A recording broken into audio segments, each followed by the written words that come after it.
Or other crops, right? Yeah, crops. Crops. Yeah.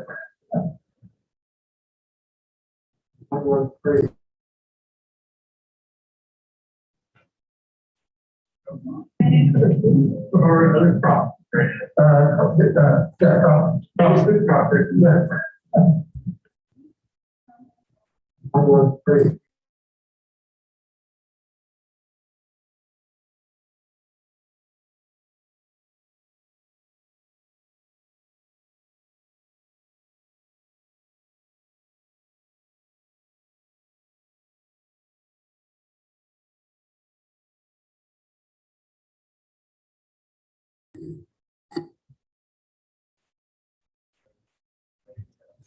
Thank you. At this time, we're going to call the meeting of September 20th, 2021 to order.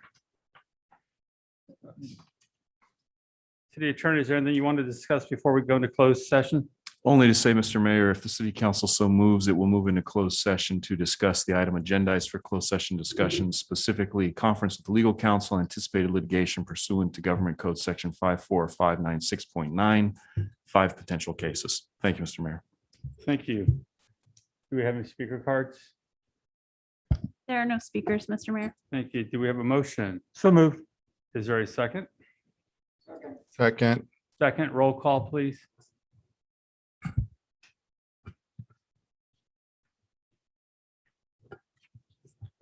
Councilmember Perez, Yes. Vice Mayor Resendez, Yes. Councilmember Burns, Yes. Mayor Velazquez. Yes. City Manager Miller. No, that's it. Okay, that's it. Is it majority? Motion passes? 4-0 vote? Oh, yes, sorry. Thank 4-0 you. vote.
Where's Carlos?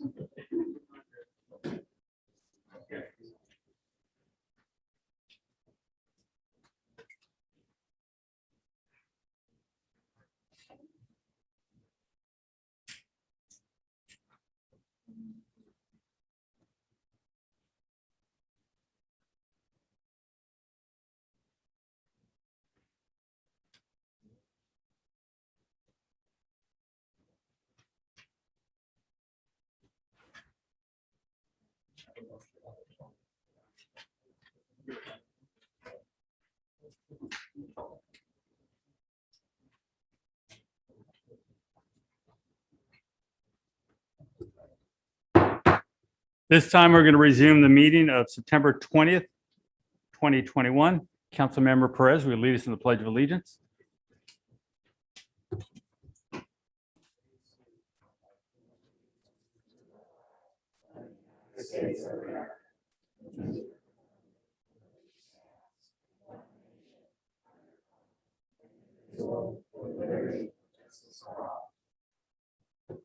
Thank you, sir. Impressive. One-legged. Roll call, please. Councilmember Perez, Here. Vice Mayor Resendez, Here. Mayor Velasquez, Here. Councilmember Burns, Here. Police Chief Reynoso, Here. City Manager Miller, Here. City Attorney Epperson. Here. The amended agenda for the City of Hollister City Council regular meeting of September 20th, 2021 was posted on the bulletin board on September 17, 2021 at 9:55 a.m. per Government Code Section 54954.2. Thank you. City Attorney, would you please report out from closed session? Thank you, Mr. Mayor. The report out of closed session is that the city council discussed the items agendized for closed session in closed session, and direction was given to staff. The city council recessed from closed session at 6:35 p.m. That's all, Mr. Mayor. Thank you. Tonight, we have two proclamations. First one is National Recovery Month, and the next one is Constitution Week. Anna Foglia? You are.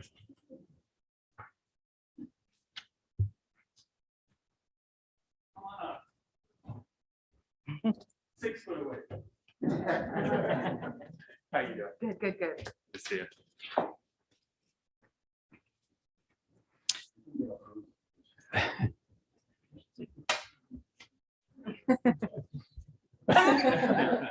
Not of him, though. Come. Not of him? Not, no, of course of me. Not at all. Thank you. Whereas substance abuse treatment facilities in San Benito County are an essential part of health and one's overall wellness. Now therefore, I, Ignacio Velasquez, Mayor of the City of Hollister, do hereby declare September 2021 as National Recovery Month in the City of Hollister. And I want to personally thank you for all the great work your group has been doing in our community. Very important to all communities. So thank you all. Your turn. Mr. Mayor, if you don't mind, I'd like to invite a couple of people in recovery to say a few words. I mean, I'm the executive director of Sun Street Centers, and I accept the proclamation for all the people outside of these walls in recovery in our city. Also sitting here tonight, recovery happens. It happens every day, and we don't always see it, but I'd like to ask a couple of the women, Andrea and Jody, to come on up and share their recovery. Thank you. Thank you, Mr. Mayor, for allowing me to say a few words about recovery. So I came into Sun Street approximately 4.5 months ago. I came in broken, desperate, feeling worthless. I had lost my family. I was homeless. And I came into Sun Street and I finally surrendered. I couldn't look in the mirror because I hated myself so much. I didn't know how to love myself. And when I came in, I thought that it was just about getting sober. And it was so much more. I learned about recovery, and Sun Street has saved my life. They loved me until I could love myself. And they have helped me work through trauma from my childhood, which I have numbed myself for years to avoid dealing with. And I have learned so many great coping skills. I have peace now in my life, and it's all because of Sun Street and my God.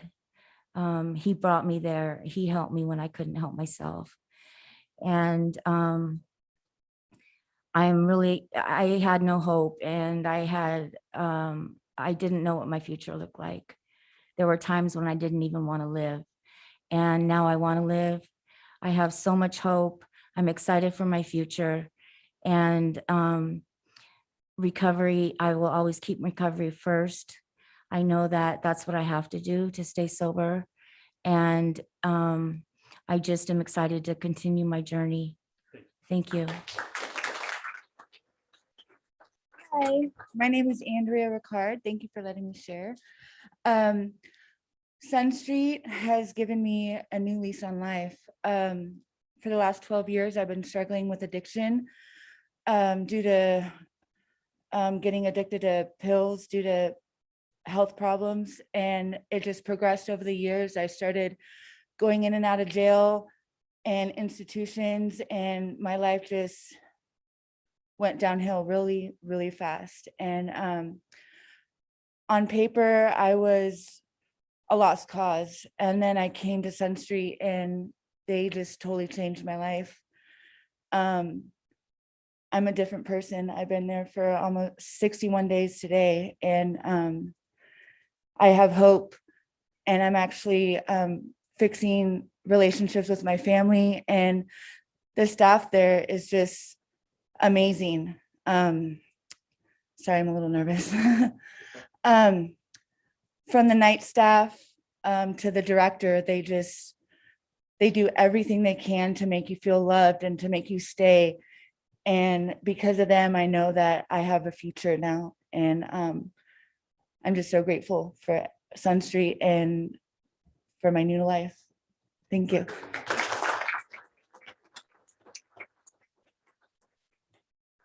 Thank you, Sun Street, again. I've been involved with homeless issues here in our community for a while now, and I can tell you, you cannot solve the problem without groups like Sun Street and many others that really make that difference to get everybody back to that point where as you all spoke today, to give you that new life. And I'm very proud of you for being up here and speaking, and all of you for being here. So thank you very much. Did you have a comment? Yeah, Mr. President, comment. Yeah.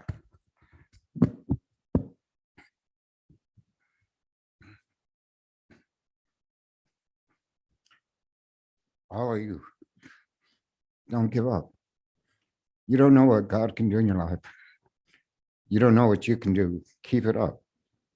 I come from a background of addiction. I know. Don't give up. Good job.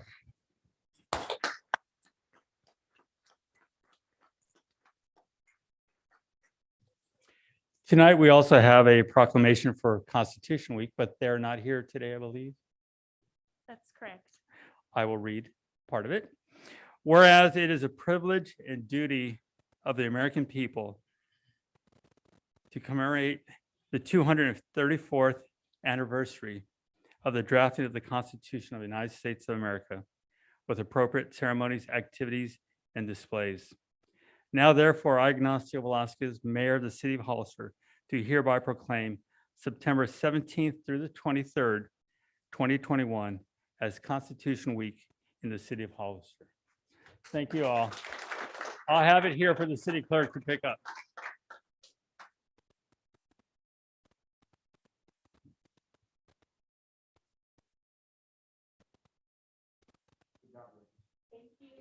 Thank you for being here.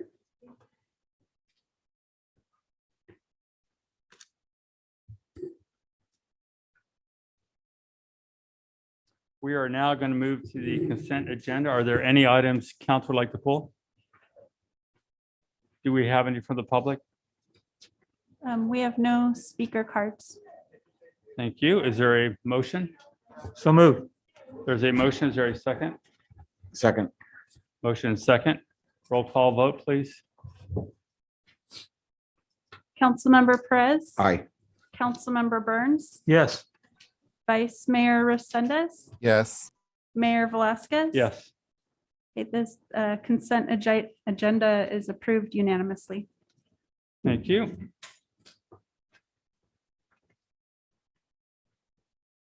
We'll now move to public input. This is the time for anyone in the audience to speak on any item not on the agenda and within the subject matter jurisdiction of the council. Speaker cards are available in the lobby and are to be completed and given to the city clerk before speaking. When the city clerk calls your name, please come to the podium, state your name and city for the record, and speak to the city council. If you are joining us by Zoom, please click on the bottom of your screen to raise your hand. If you're joining us by Zoom using a cell phone, please press *9. Each speaker will be limited to 3 minutes with a maximum of 30 minutes per subject. Please note that state law prohibits the city council from discussing or taking action on any item not on the agenda. Do we have any speakers tonight? Yes, Robin Pollard.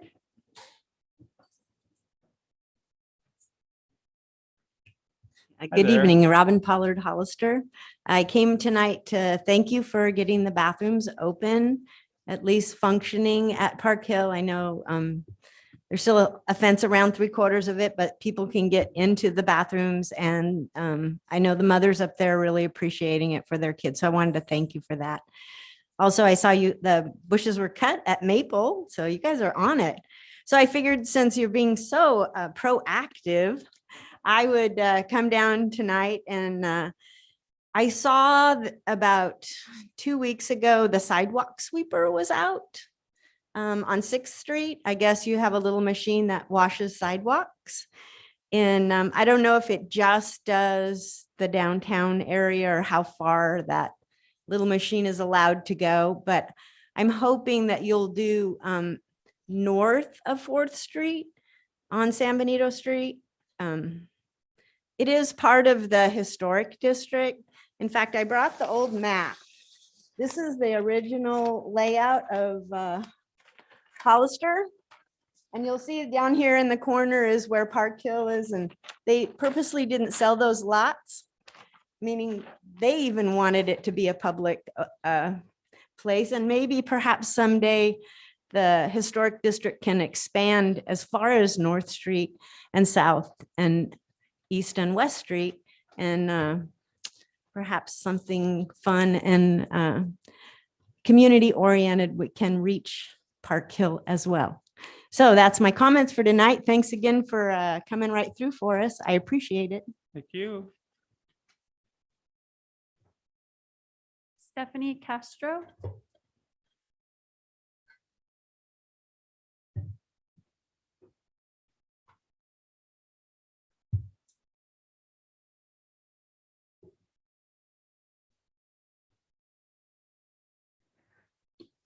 Dear elected officials, I believe you are making a mockery out of your own system and your own proposals.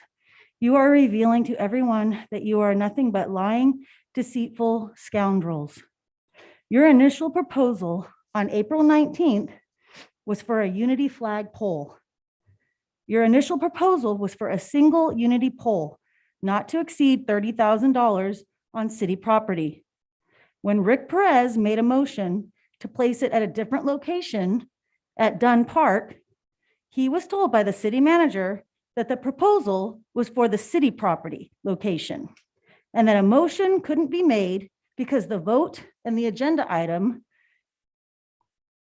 was for a single flagpole not to exceed $30,000 on city property. Yet a few moments later, when Roland and Mr. Mayor discussed 2 additional flagpoles instead of just the one, the motion was accepted. Then Mr. Resendez went on to propose an additional $10,000 for that second flagpole. How come when Mr. Perez recommended making a motion to amend the proposal for a change in location, he was shot down? How come when Roland made a motion to amend the proposal, it was accepted? Not one amendment, but 2 amendments for your proposal of a single unity pole not to exceed $30,000. So why was Roland happily obliged with his 2 flag pole erection proposal and additional $10,000 to go with it if the proposal as written could only be voted on that way? Can you say double standard? Or in actuality, according to city manager, by his own testimony, apparently that was an illegal motion. That motion should have never been obliged. 2 motions, unless Rick Perez's should have been obliged too, but he didn't know very much because he was new and you guys were just taking advantage of him. So the flagpole both of them should be removed. Those motions were not legal motions and should have never been permitted. What are you going to do to change that? It should have been a motion for a change in venue, a motion for a change in amounts. All of them should have been approved. So once again, you're making a mockery out of your own system. You are not following them and you are deceiving the people of Hollister. Thank you, ma'am. Shame on all of you. Thank you, ma'am. Next, we have Rob Rodriguez. We're going to unmute you. Hello, this is Rob Rodriguez from Hollister. This weekend, we had California Coastal Cleanup, and we got to work with some organizations in town, Ecology, RJ here to help clean up around town and in the river. We worked also with Integrated Waste, and Hollister Rec was also there in support, which is awesome. We need all that support we can get. We pulled a ton of garbage out of the river near the 4th Street Bridge, something like 60 plus tires. And I don't know how much the weight was in the actual garbage yet. We'll find out this week. But I just called to say, like, we can't let that continue, that illegal dumping. I hope that the city code enforcement could, get after these landowners. If, you know, if it's private land instead of city land, and get after landowners and make sure they secure their property. You know, if you can't secure your property, like it's, you either get cited or, you know, something to help us volunteers who are out there, you know, trying to make sure that it doesn't get worse. You know, it would be, I think, advantageous for us as well to, you know, work with Recology or RJR and get a bin in that parking lot there at the end of the River Park Trail, you know, once or twice a month. You know, it's not ideal, but it stops the illegal dumping for the time that us volunteers can try and catch up with what's going on there. I think that, you know, in the long run, the cost is definitely worth it for the trash to go in the bin and not in the river.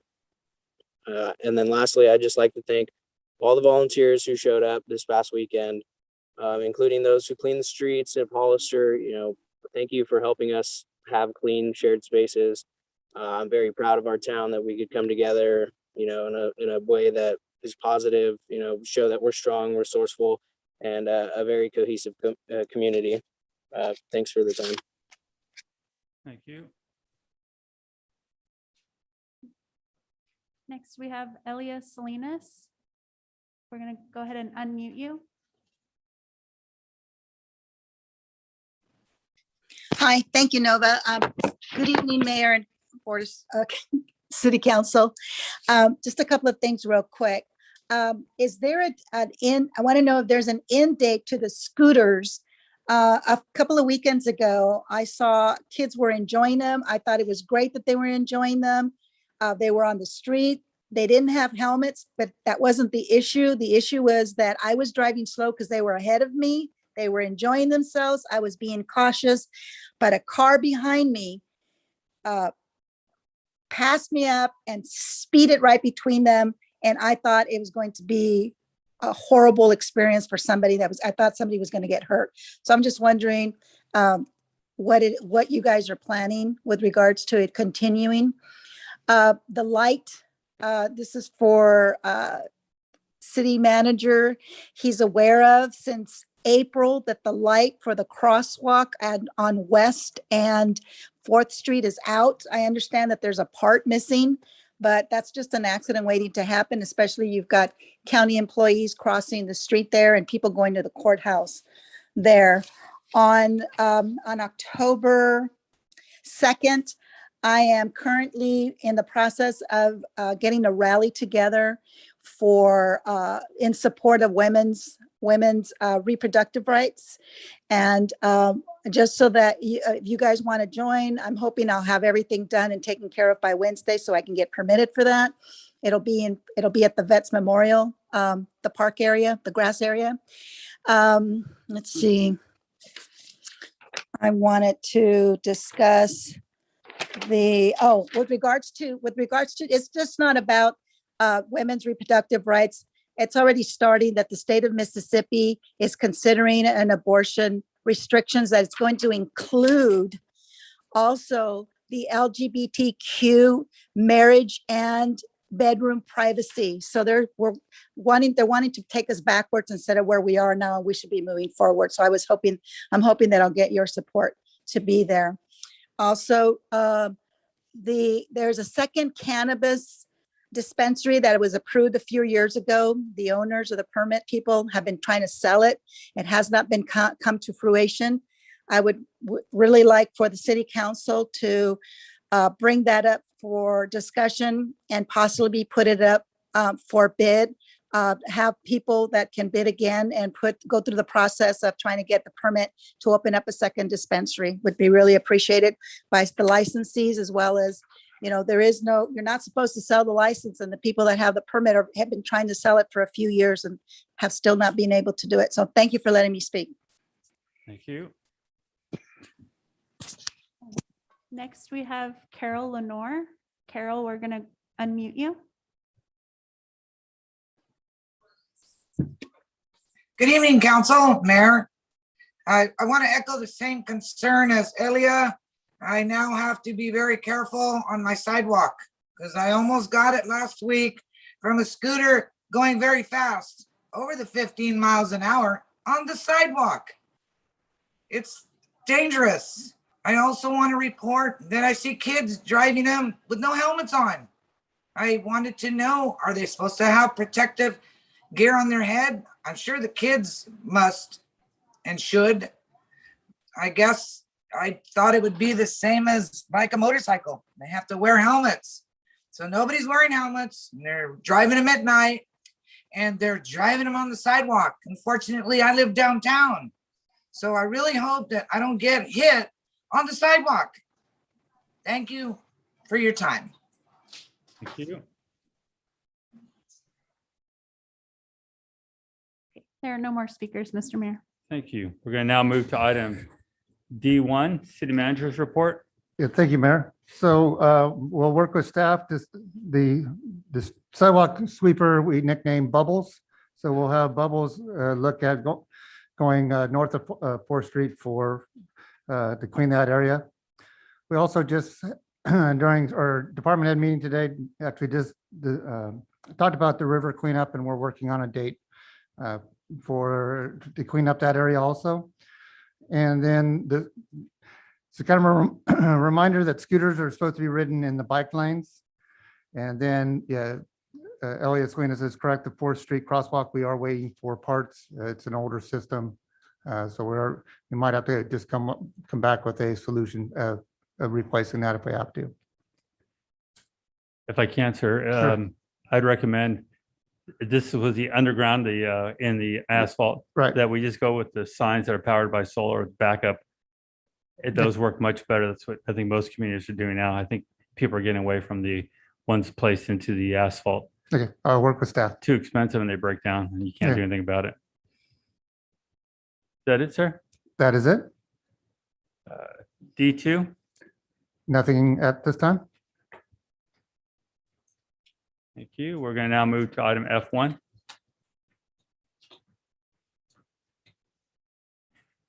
Mr. Mayor, members of the City Council, item F1 is a resolution of the City Council of the City of Hollister authorizing the police department to make staff changes involving police captain, police lieutenant, and other officers. Back in 2014, the previous chief decided to change the structure from one chief and two captains to one chief, one captain, and two lieutenants. Essentially, the lieutenants were doing the jobs of the captains, what the captains were doing before, each of them managing a division within the police department. During the staffing study in 2019, they indicated that there was too much separation there between the chief and the actual day-to-day management of the police department. And we agree with that situation. They gave several examples of other departments in our area. There are some larger than ours with no position as essentially a deputy chief position. This resolution is requesting authorization to go back to the way it used to be in 2014 and have one captain, one chief, two captains, each managing a division, and that the two lieutenant positions to be reclassified as captains. That will remain one. We will remain with one lieutenant position that's currently filled right now with the sergeant because of staffing. And we would hope that that one position that we have right now vacant as a captain, we can drop that down to patrol level. I think that's where it's most needed. And that way we can, as we hire personnel, that would be most effective on the patrol level on our streets. Any questions? Any questions from council? Councilmember Burns? Thank you, Mayor. Chief, I 100% support your request. Having said that, I'm wondering, as it relates to the officer position, I would ask that you just give some consideration. I'm concerned about DUI, and it seems like anytime I see reports, DUIs are consistent. And I know that you have a traffic grant to do the fixed locations periodically, but I would like to see an enhanced enforcement as it relates to DUI, and I'd ask that you simply consider when you get that other officer position, if there's the flexibility to maybe focus additional resources on DUI, please. Thank Sure. you, Chief. Thank you, Mayor. Thank you. Any other questions? Councilmember? I just got a comment. It's like, I like what you're doing with since you've been interim and since you are the police chief. And I just want you to know, from this council person, I trust what you're doing, and I believe that you're looking forward to the future of our city and the safety of our city. And just keep up the good work. Thank you, Councilmember. Thank you. Do we have any speaker cards on this item? There are no speakers, Mr. Mayor. Thank you. Is there a motion? So moved. There's a motion. Is there a second? Second, Motion second. Roll call, please. Councilmember Perez, yes. Councilmember Burns, Yes. Vice Mayor Resendez, Yes. Mayor Velazquez. Yes. Motion carries unanimously. Thank you. We're going to now Thank move you. to item F2.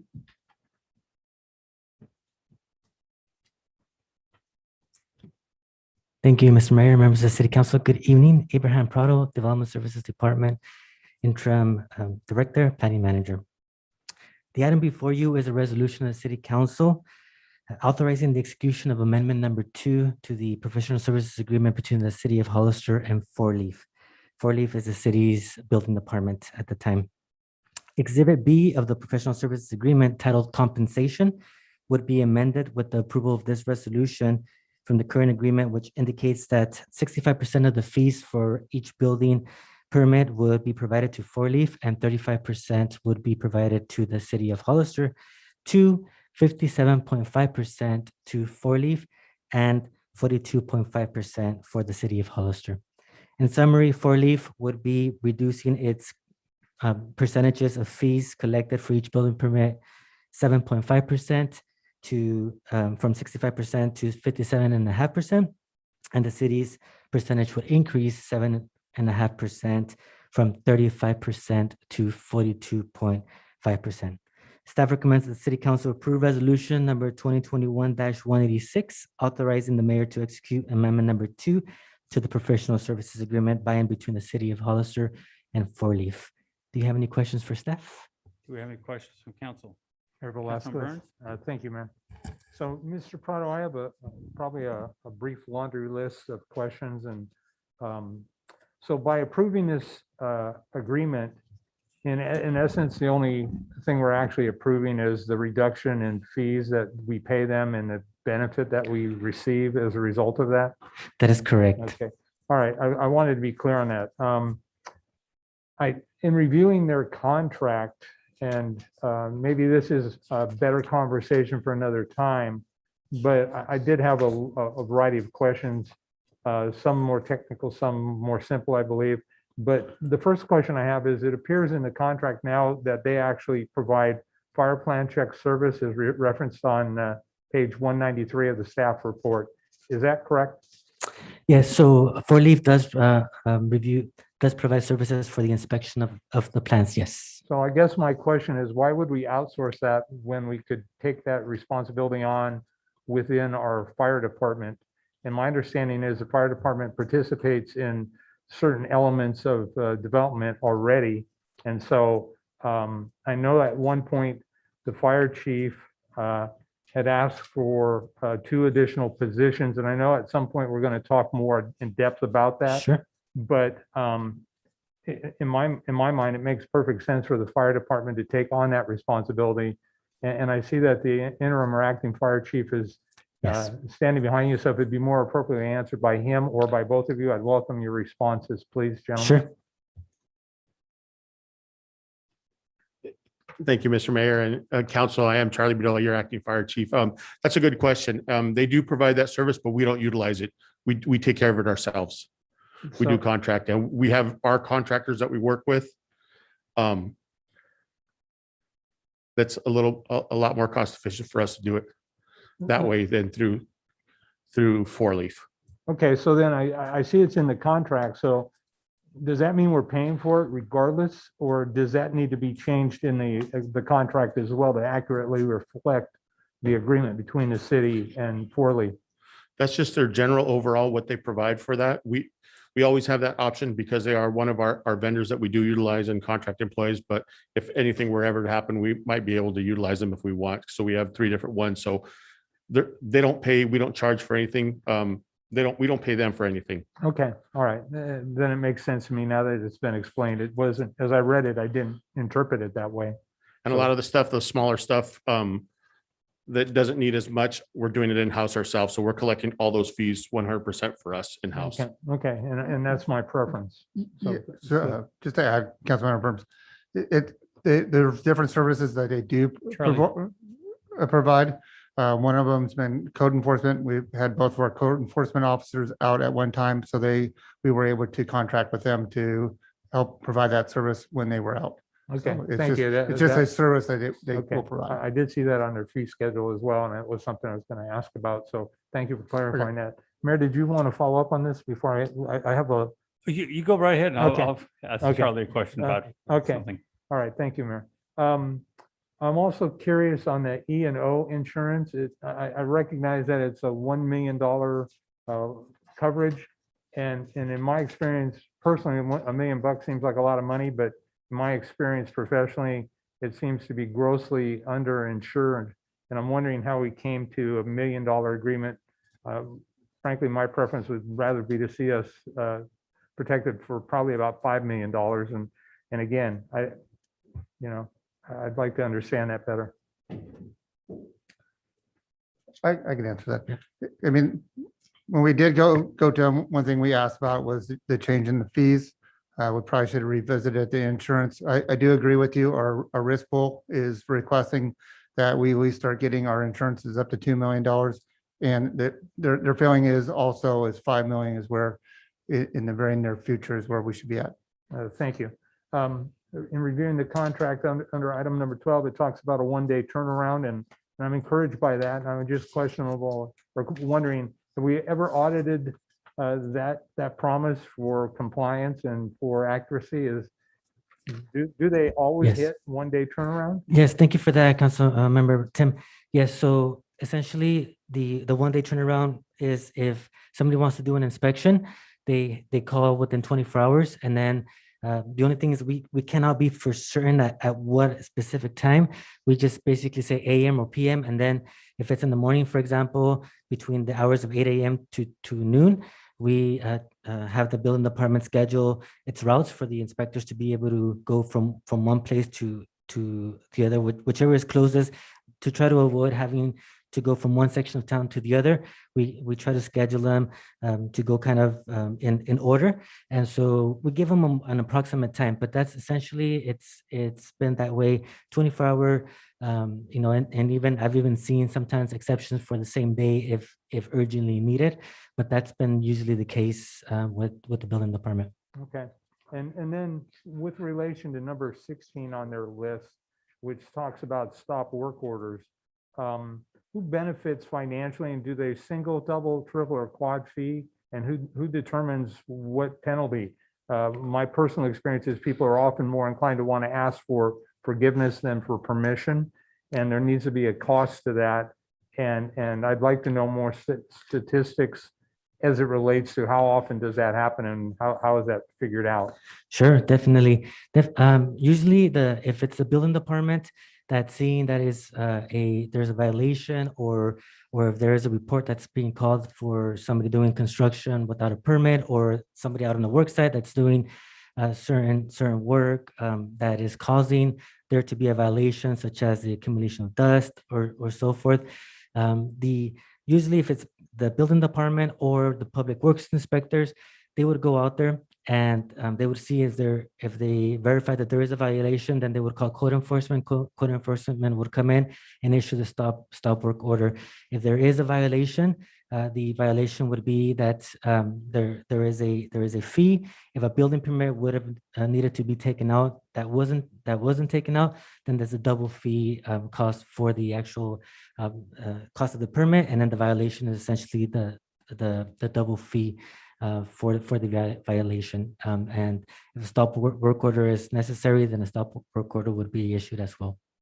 And to add real quick, in talking for Leaf, they've never billed us except for once for the double fee. That revenue went to the city. The only time that they did was when they had significant time or their own staff time involved. And that's when they accepted their portion of the fee. Correct. Okay. Who actually provides the vehicles? Do they provide their own vehicles? Yes. And then again, I guess my comment would be, as I looked at the staff report, again, I would argue that the $1 million in insurance is definitely low in today's world, even though where is the building, as I understood this, is the building official work in the city every day, Monday through Friday typically? That is correct. The building official is here in the office every day. Okay, and the typically, permit yes. tech as well? Permit tech as well. That is Okay. correct. And so do we give them the building use free of charge, or does would they get billed a percentage of the money as well? Kind of like us paying the city of San Juan Bautista to put our firefighters in there to fight their fires. Yeah, we're providing them a office space, but there is no compensation from them or from us. Okay, how about IT? IT, only thing that they'll get IT for is for using the city's financial program. Okay, and we're near the end here, so thank you for being patient with me. What, I saw just some little comment in the staff report about Sure. Public Works Inspector, but I didn't see a whole lot of specific data. Can you tell me a little bit about? Sure. It looked like it was more of an on-call, but do they provide total Public Works inspection services for us, or is it on an on-call basis? It's on an on-call basis, Councilmember Tim. For example, one of the big things that we have out there, we have one public works inspector. Will does a great job, but one of the things we have, one of the most strictest stormwater management requirement, our District 5 for the State Water Quality Control Board, and so we need to be out there inspecting stormwater requirements from all the different project sites. And so therefore, if needed, it's on an on-call basis where we would contract with 4 Leaf to have a public works inspector go out there and assist our public works inspector. Yeah, we had that happen when Will went on vacation, or if he's ill, we can bring somebody in.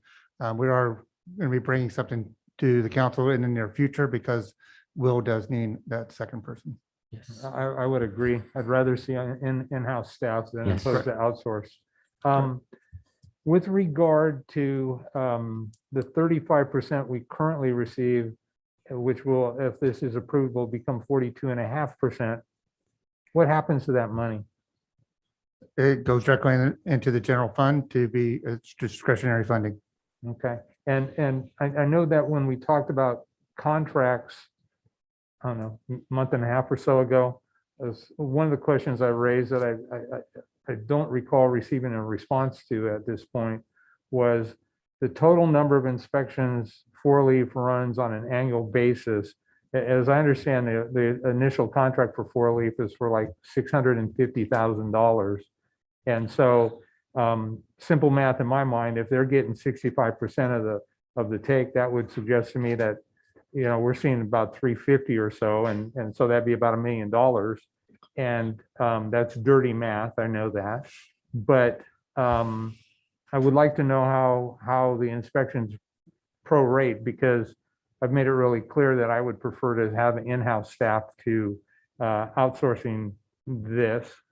And I think to understand the numbers would help me to better align with maybe outsourcing it versus just simple pieces. And I recognize, based on what you said, Mr. Prado, that we're not really here to review the entire contract. We're just here to look at the 42.5 versus 35. And so I just want to put that out there. And so well, I mean, we'll have Abraham work with 4 Leaf to get that the number of inspections. But I also remember that they provided us with two tech clerks, sorry, and then the supervisor. So I understand. And so I just want to see logistically, again, if I look at $1 million to have a department of 3, 4, or 5 people, I'm not so convinced that it wouldn't be feasible to bring it in-house. But I've also heard the mayor's concerns about having experienced layoffs. And so it's a struggle. I have an internal struggle, and so Sure. that data would help me to come to a stronger understanding and a position for myself. So, Correct. so with that, that completes my questions and comments. Thank you, Mr. You're Prado. Thank welcome. you, City Manager. Thank you, Mayor. Thank you. I have a few follow-up questions. I think your questions were excellent questions, by the way. And the point about the 1 million, the Councilmember Burns brought up, he's absolutely right. The industry now is at 2 million and it's moving to 5. It is moving to 5. Most of our contracts that we do work for, we're seeing it moving to 5 now. I have a question for Charlie because the fire system, you brought up another really good question there. The fire inspections, they're getting very complicated now, the systems out there. So I'm wondering, can you in-house still really have that capability, expertise to really do some of these systems now that are out there for the larger facilities? Or is that when you work with 4-Leaf to? We don't work with 4-Leaf at all. You don't? Not at all. Okay, so you're able to. We do 100% of the inspections. So we've conducted between 1,000 to 1,500 inspections a year.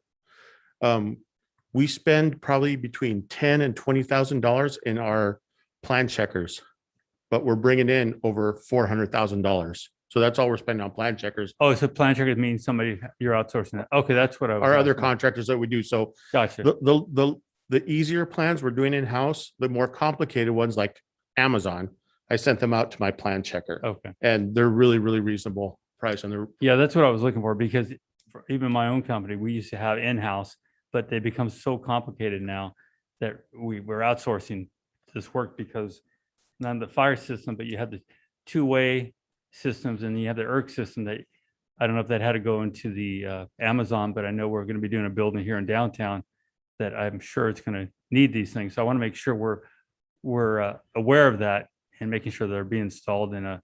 And we actually double work it because if we miss something, the 4-Leaf plan checker will catch it. They'll be, oh, Okay. hey, we need more exiting. Oh yeah, that's right. We do need to get. So everyone kind of works together with that and we kind of tag team it. They might miss something or we might miss something, but we kind of hit each other and say, hey, what about this? Oh, yeah, that's right. So we do work together on that part right there, but want to make sure we do 100% of our inspections everywhere and minimal stuff that, just the harder stuff we send out. Okay, no, that's what I wanted to hear because I know that those things are incredibly complicated now. So thank you for Okay, for that. mhm.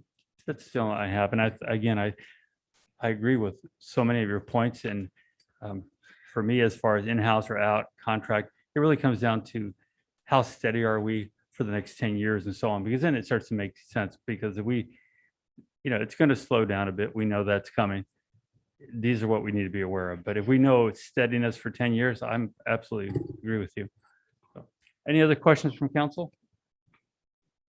I just got a real simple one. It's like the $1 million insurance, because I have $1 million coverage for my company and it's like, I thought I was doing good. Now you guys make me feel bad. But The lawyers will make you feel bad. but customer service, Yes. because we are providing a service to our community. And if someone, I've had people call me and talk to me and stuff because I do walk downtown. I am involved with as much as I can be with the downtown businesses. And I do hear that some complain sometimes, and believe it or not, I understand people are going to complain. And sometimes they're right and sometimes they're wrong. But just for the instance that if someone has a complaint about something, is there a complaint process that they can follow through? That's a really good question, Councilman Rick. Thank you. Yes, so definitely, if there is a complaint, they can always talk to a supervisor. If there's a complaint within the building department, they can talk to Miss Minnie Arredondo, who is the current the building official for the city, well, for 4-Leaf, but for the city of Hollister. And then they can also always talk to me as well as the interim director, and they'll let the permit tech know at the front counter, and then one of us will get back to them pretty much as instantly as possible. Okay. Yeah. Yeah, I just, is there anything, I mean, it's not like you really want to advertise, hey, if you have a problem, call and talk to the supervisor. Sure. You know, the supervisor is going to be super swamped. Yeah, But, no. so I get that. I just, I don't know, when I hear numerous complaints, it's like, I would just like for 4-Leaf, whoever's coming out there doing that, to keep that in mind, that we are providing a service to our Absolutely. community. And that's it. Absolutely. Thank you. Thank you. Any other questions? Do we have any speaker cards on this item? Yes, Elias Salinas, we'll go ahead and unmute you. Thank you, Mayor and council members. So with regards to the mayor, you brought up a great point with regards to specialty systems. Wouldn't it be in our best interest to have a few of our firefighters train for that? Because we're not going back, we're going forward. So that would be one less thing. How old is this contract that a lot of things were brought up today that should have been brought up all along? I myself would prefer to have an entire new contract, and actually, I think it should go out for an RFP. We've had Fort Leaf, and they're very secure with here in Hollister and in San Benito County as well. So because Councilman Perez does bring out a good point, people are complaining. I have had clients use their services. They don't have an option, obviously. They go in there, they get something done, they get a list from A to B, and then they come back, they do it, and then they come back and they say, oh, well, you need this. Well, this company is missing steps, and it's costing the people, the clients, more money. And if you're telling the folks that they can go and they can make a complaint with a supervisor, well, you're talking about a supervisor for Fort Leaf. How far is that complaint going to get? Yes, you would have to go to Abraham. And then how far is that complaint going to get? Because Fort Leaf only has, I believe you said earlier, they have 4 staff. What are they going to do? I mean, we're at their mercy because of this contract. You can't get out of it. They're not going to fire someone for a complaint. And I don't know what kind of a discipline we can enforce on a third-party contract for the way that they're treating our citizens. Obviously, 42% is better than 35%. But again, I would like to see that the city go out and try to find another company, a better deal. The vehicles that are being used, is that part of they're making money. They're in the business to make money. We're paying for those cars. It's their cars, but trust me, we're paying for their cars. We're paying for that gas that they're using. They're making money. And I would prefer to see more of this in-house. I know it's really hard to get employees to come to our area because of the wages that are paid here. But it is something to consider because, Mayor, you said you want to look in the 10 years. Well, you've been mayor for 10 years. How has it gone? You don't know one way or the other how it's going to go, but we've got to do something so the city can save money. Thank you for allowing me to speak. Thank you. Do we have any other speakers? Yes, Loretta Avina will unmute you. Good evening. Thank you for letting me speak. I have to concur with the previous speakers. First of all, I'm not comfortable with allowing this contract to be extended for 10 years. That's an awfully long time. I almost feel like Fort Leaf has become quite comfortable in their role. I have to side with Councilman Burns. I'd like to see more in-house. I'm not understanding why we have to contract out so much. Why can we not train more of our own staff or perhaps even hire out? I don't have the data, so I don't understand what the cost savings is to hire out. But hearing that we have so many complaints, and as Ms. Salinas just said, where do they go? They really don't go anywhere as far as when they complain. There's a supervisor with Fort Leaf, but it ends there. I just feel like they've gotten a little bit too comfortable. I'd like to see it go out to bid. And I would really like to see more in-house, create a job here, train our own staff. And again, I'd like to see more data, which I'll try and find out, but I'm not comfortable with this 10-year extension. That's an awfully long time considering the amount of complaints that we've been receiving. Thank you for your time. Thank you, but I want to make sure everyone understands this is not a 10-year extension. I don't know how that popped into the conversation. It's why it's so important to be factual here. That's why we're making that correction. It is not a 10-year extension. What this is adjustment to the fees percentage so the city will gain more. larger percentage of the fees.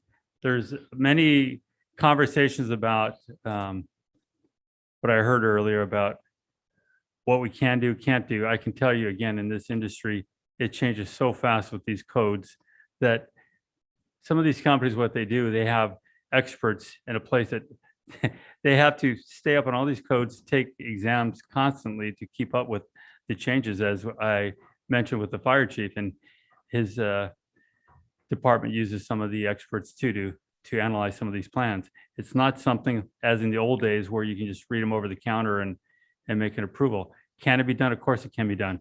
The key is what is in the horizon for the next 10 years and what type of expertise, because if the building that's coming, it's all about these larger facilities, you're not going to find the people you need to do that type of work to work here locally. You're going to need experts that are in that field because there's a lot of engineering background that has to go with these things. So it's, again, this industry has changed just in the in my time doing construction work incredibly. In the last 5 years, I can tell you, again, even my own firm has started to contract out because of the changes in the complicated procedures that have to go through now to make sure they're meeting the requirements. So it's not a 10-year extension. It's an adjustment to the contract for the percentage, a larger percentage to the city.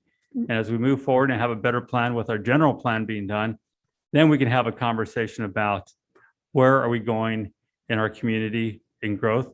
So we have something stable. So we're not having to hire people and have the nightmare of having to lay people off if the economy just stops on us again, as it happened in the past. And that I can say I was not on the council, but I can remember working with the people in the building department and how sad it was. A lot of them became good friends at that time to see them go.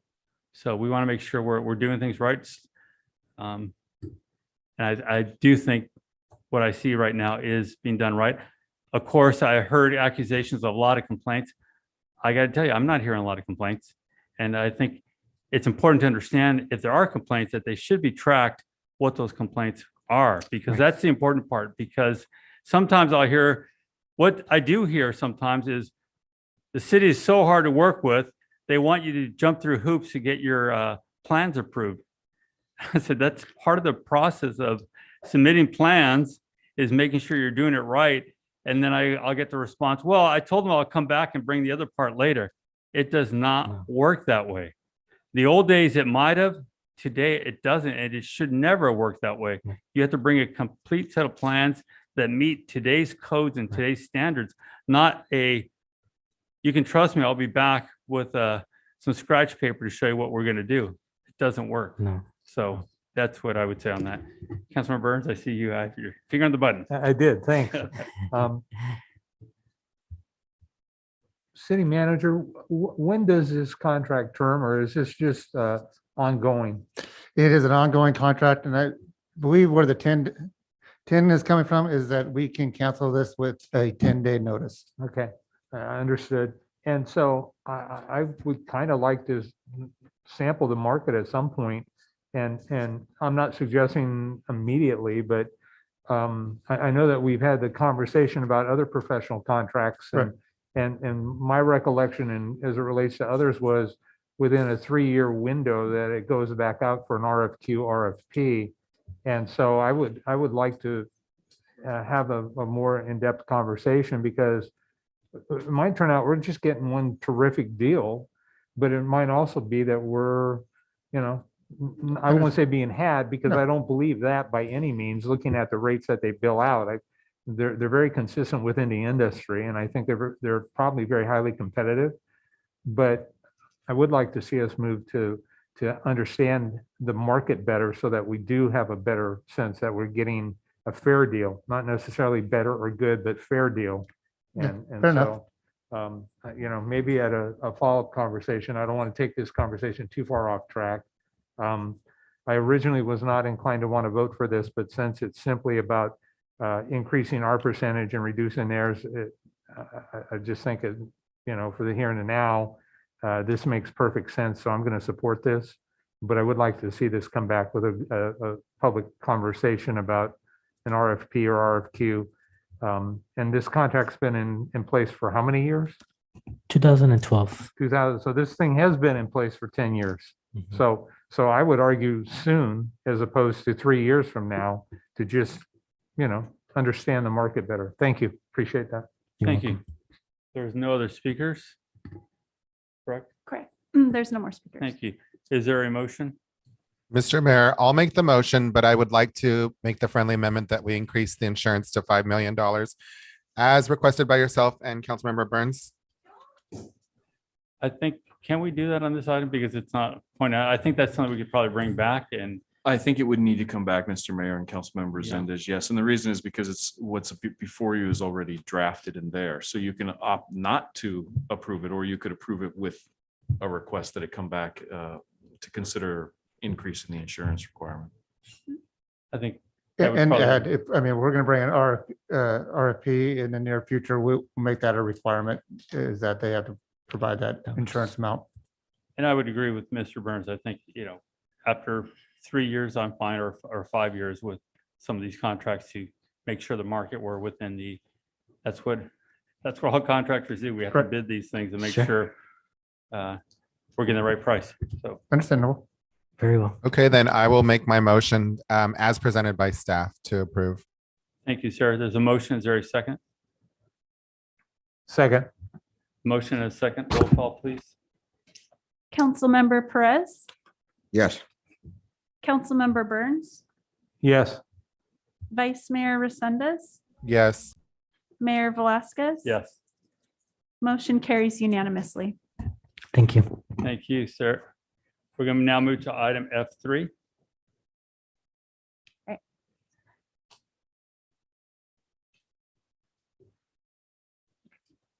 All right, thank you, Mayor and Council. This item before you, Councilmember Perez requested to place on the agenda the display of the Christian flag at City Hall for the month of April 2022. The request was originally submitted to the clerk's office on June 8th. And on June 21st, council decided to table this item to a later date. We were waiting for a response from the Attorney General. However, due to the possibility that council may rescind the flag policy under which this request was submitted, staff placed this back on the agenda for consideration. So staff is just looking for direction on whether to adopt the resolution to display the flag in April 2022 or another option. Thank you. I actually am the one that I did ask for this to come back since we are discussing a future policy. My experience tells me that waiting for Attorney General is going to be months down the road. We're here to make a decision. I'm a believer of the separation of church and state. We've all seen recently the issues in Afghanistan. I happened to travel to Afghanistan in 2003. And I can remember the conversation about Islam and Christianity and everything else. And, there's a reason there's a separation between church and state. And when there's not, I could share pictures of my time in Afghanistan and you'll understand what starts to happen. So I asked for this to come back so we can have a conversation and either decide to move forward or not move forward. And then get ready for if we decide to change the rules, we can have a new starting point. So I did ask for this. Is there any questions from council members? I'm not sure if we're going to be able to come. So if we come to a 2-2 on this, basically, we're just going to be tabled again for what, till next time or till we get a full council? Is that correct? So now I think I think we should just vote because otherwise we're going to be sitting here and going back and forth because, like you said, in Afghanistan, well, this is America. It is. We got freedom over here. So I don't want to get into this or that. To me, it's like, let's get to a vote and move on because we're going to have, in my view, we're going to have to wait till we get a fifth person up here.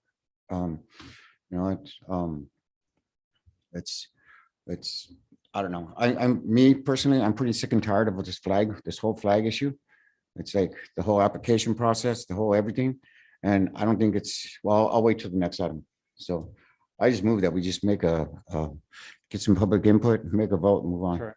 If there's no other comments from council, do we have any speaker cards? Yes. Brent Snow.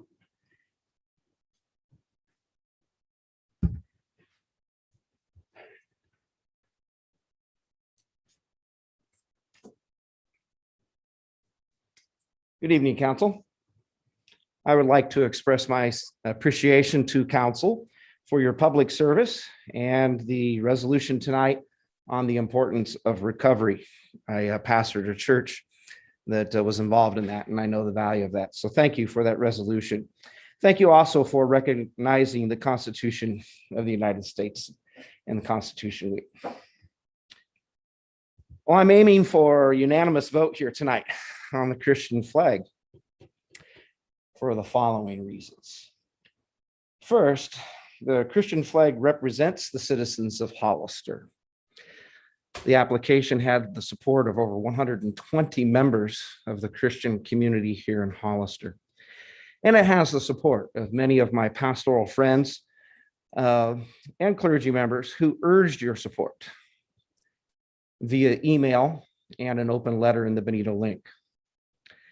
Second, and I was very unsettled by the remarks that the flying of the Christian flag would be a violation of church and state. That's a misguided understanding. And that has given the reason for the delay in the action of this item. Separation of church and state does not exclude mutual recognition. In God we trust is on our national currency, in chambers of city and counties around this nation. And even President Joe Biden swore on the hugest Bible in his oath. Surely Hollister can let the Christian flag fly. Well, I want you to recognize how this city benefits, this state and nation benefit because of Christian influences in education, medicine, civil rights, philanthropy, disaster relief, and etc. Now, I've shared these reasons, and I look forward to a unanimous vote. I just respectfully submit that to you, and thank you for your public service. Thank you, sir.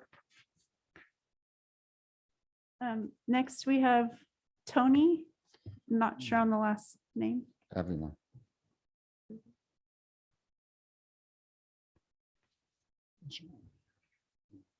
Good evening, members. I just have, I'm also looking for a yes on the Christian flag to fly. Many benefits. And I think quoting the Constitution needs to be revised for you to understand that there was never an intent by our founders to find it necessary to have the separation. It was meant to be a separation from government going into the churches. That's where we get the separation. So you have a kind of the other way around. My question to you members is, what is the fear over the Christians to fly a flag? I've heard that it's divisive. I hear that, again, church and state. I've heard many, many reasons why. I could say the same thing to different flags are divisive. And we're not always going to be popular to every person in Hollister on a flag that will fly. But a Christian flag has huge benefits for a community. Pastor just alluded to a few. The fact that if every person would abide by the 10 Commandments, we wouldn't have to have police officers, we wouldn't have to have prisons, we wouldn't have to have anything. But no, we choose not to. So we try to eradicate God, and every society in history has shown us that they cave and fall and deteriorate out of society for the lack of a God, and the God of the God that created our Constitution, our founders found it necessary for them to quote scripture over 1,500 times, I believe it is. They sought the face of God. And I'm asking you gentlemen here to do the same. Be respectful for the community. It's a huge community here in Hollister that are faith-based.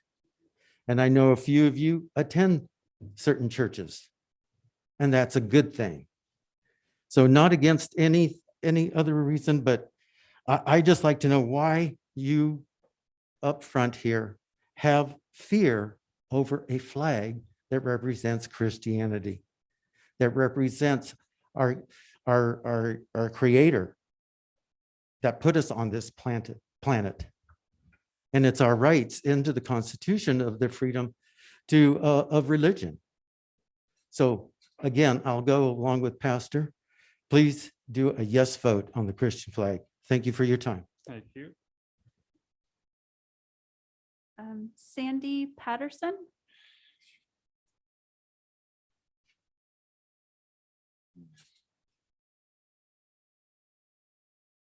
Good evening, Council. Sandy Patterson Jamark. And I'm also looking for a unanimous vote for the Christian flag. The application has been there, fly it. There's no excuse. You use the excuse of separation of church and state. Nowhere in the Constitution does it state separation of church and state. Nowhere in the First Amendment does it state separation of church and state. You're using that as an excuse. It's not there. That's why you can't get an answer from the AG, from the state of California. It's not there. I know. Fly the flag.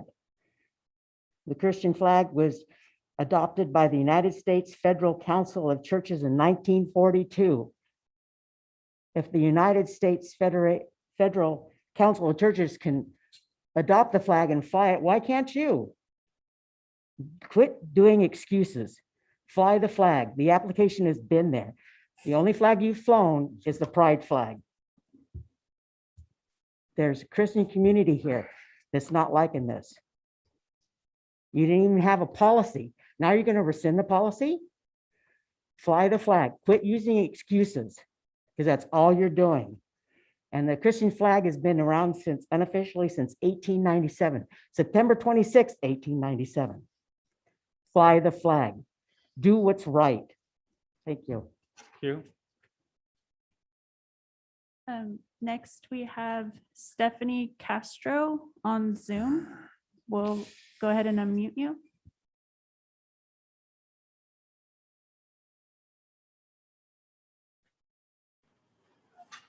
Hello? Yes, go ahead. Can you hear me? Can you hear me? Yes? Go ahead.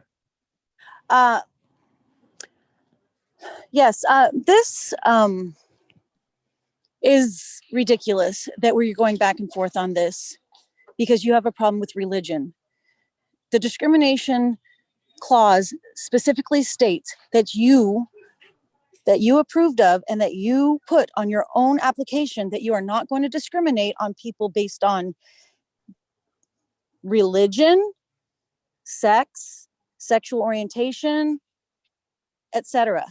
You input this on your own policy. So why do you keep discriminating against people of religion and not people with sexual orientation or creed or political affiliation? Because that's included also on your own city discrimination clause for your own employees. This literally leads us back to square one. When Honor Spencer, Tony, myself, and other callers on April 19th said that you are opening up a can of worms by illegally discriminating based on religion or something else. You are denying the people their right to religious freedom, just like Roland should not be discriminated against because of his sexual orientation. Your own policy states this, that you will not discriminate based on religion. So if a Muslim group wants to raise their flag, then they can go through the same process as the Christian flag group did to get their flag raised. That is fair. That is not showing preference to one group or religion. That is following your own policy. Separation of church and state means that you cannot adopt and require your city employees or anyone else to follow one religion only. You cannot do that as a city council, but that's what that means. You cannot adopt one religion and require it. That is what that means. It does not mean that you can't raise a Christian flag, because then you're discriminating against a Christian group. You are literally following your own discrimination clause illegally. You are discriminating based on religion. So if Roland is not to be discriminated based on his sexual orientation, which he shouldn't be, then the religious groups should not be discriminated on based on theirs. It makes no sense that you are keep tiptoeing around this. You are going to have a legal fight on your hands. It will happen. This is not a threat. It will happen. You will be sued, because there's already a group that have paperwork ready to go to sue the city. And like Honor said, you cannot afford this. You are a little town. You're a little small city. You can't afford more lawsuits. You can't. So Thank you. Next, we have Elias Salinas. We will unmute you. good evening. Thank you. I wouldn't worry about a lawsuit. It's probably the same people that were trying to do the recall the mayor. They know exactly what they're doing. So listen, I completely agree. The Christian flag should not be flown at City Hall because of separation of church and state. You had speakers there speaking for the entire community. That Christian flag does not represent myself nor a large, quiet majority. It is irrelevant what religion we do not practice. That flag that you're talking about on this item is for Christianity. You must keep the church and state separate. And it's not about the commandments, we'd be a great society. It's about morals. It's not about commandments. When a child is born and starts growing up, the parents teach it between right and wrong. The parents teach them right and wrong because of morals and not because of some 10 commandments. The idea of putting up a Christian flag is only come about because of the LGBTQ plus flag, the rainbow flag going up. And it was, if you're going to fly that, then we're going to do this. This is all what this is about. You have these people here calling out that the Christian flag represents everybody, but they were the ones who claim that they don't want the gay flag up there because of it's immoral. The lifestyle is immoral. They call it a lifestyle. Was there or was there not a letter sent to the governor's office or to the attorney general's office for a decision on this? And if it was sent, would you please tell the public when the letter was sent with regards to this decision? Because it's very important that it was requested, and I would need to know when was the letter sent. And this either can go up today for it can die for no action, or it's going to die because it's going to be 2 and 2 and it's going to be brought up. You need to bring an end to this matter, unfortunately, and maybe wait until your 5th council person is there. But even when a 5th person comes on, I doubt that you're going to be able to get allow this to go through. So thank you for allowing me to speak. Thank you. There are no more speakers. Thank you. Councilmember Perez, go ahead, sir. Yeah, I just wanted to apologize for sounding a little sharp, should I say? I just wanted to apologize for that. I'm sorry. Mr. Mayor. Go ahead, sir. Thank you. You can't start a fire and then say, oh, this is so frustrating. I didn't start the fire. I completely agree with Ms. Salinas. The only reason that this came about was because of the LGBTQ plus pride. Lie. That's a lie. Councilmember- I am no, I am, you know, I am way out of order. Councilor Perez, I'm you're way out sorry, of but order, please, and so is this man over Yeah. here. So I just want to Let's say be that. So respectful. if you need to find me, find me. Thank you. But you are wrong, Roland. And Thank so You are can't, you. you can't play This was tit for not- this was tat. a Unity This is poll. the- It was about everybody. This is what happens when we play those games. If there is a tied vote tonight, I will vote to break that tie. I guarantee you that. If we're going to go there, let's go there. Bring it on. Bring the circus on. Bring the theatrics on. Bring the drama on. We don't need to go there. We shouldn't have gone there in the beginning. The LGBTQ plus flag is a human rights issue. I am a Catholic of faith. I raised my daughter of Point of Catholic order, please. faith. Point of order. Councilman We're supposed to be talking about the Christian flag. Perez, Point of order. I'm going to allow him to continue. As you heard many people tonight here referencing the same issue. They're not council members. No, but they're part of the public and they had their opinions on this. It's all reflecting to the same. Okay, so, issue. so we're not going to stick to We are, what this sir. is. We're going to talk about the Sir, pride flag. we are. We are? We're sticking to this. We're going through. And you're out of order. Mr. You're out of order Resendez, for letting them sir. do this now. Sir, please. I don't need a flag hung up in front of City Hall to declare what my religion and what my faith and what my family values are. I So know I'm what going to be that is. walking out of city council because you are not taking control of No, the we situation are taking according to. control of the situation, sir. So let me know. Thank you, sir.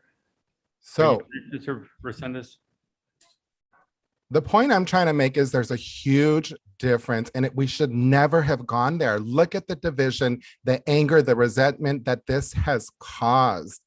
I would like for the flag to not get hung up today. And I would like for us, when we get to the next item, to consider rescinding the flag proposal because of where we find ourselves today. Those are my thoughts. Thank you. thank you, sir. Mr. Perez, please. We can hear you from here, Mr. Perez. Mr. Perez, Mr. Perez. Thank you, Mr. Perez. Thank you. Thank you, sir. Sorry. Is there any other comments or questions from council? Is there a motion tonight on this item? I move that we deny the resolution to hang a Christian flag. There's a motion. Is there a second? I will second the motion. Roll call vote, please. Councilmember Perez, We have a quorum. we have three.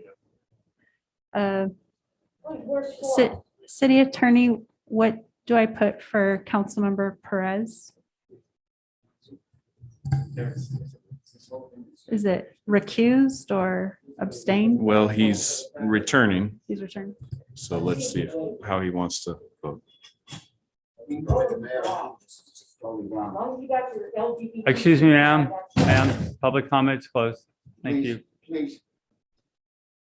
You know, if there's going to be anyone that's totally out of control, let the council make it.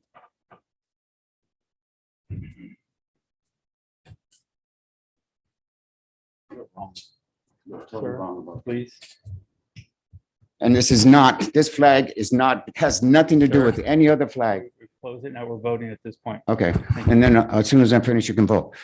This has nothing to do with any other flag No, this except is for not the way we're representing doing a this, part of sir. our community. We're following the rules. Oh, now you want to follow the rules? We're already in a motion and we're in a vote right now. Okay, I vote yes. Discussion's over.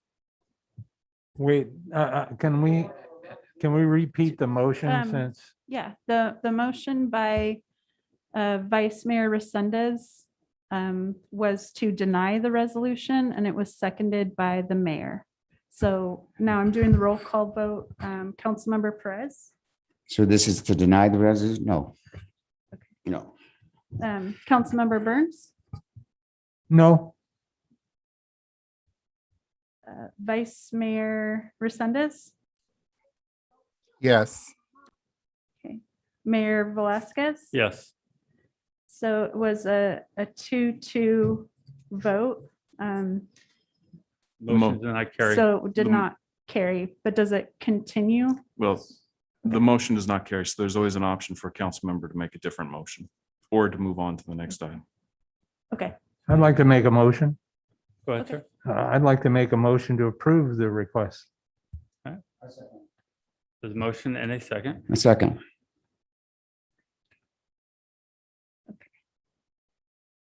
All right. Councilmember Perez, Yes. Councilmember Burns, Yes. Vice Mayor Resendez, Yes. Mayor Velazquez. No. So that was a 3-1 vote to Motion approve. carries 3-1. Okay, so it carries. Thanks. Thank you. We're now going to move to item F4.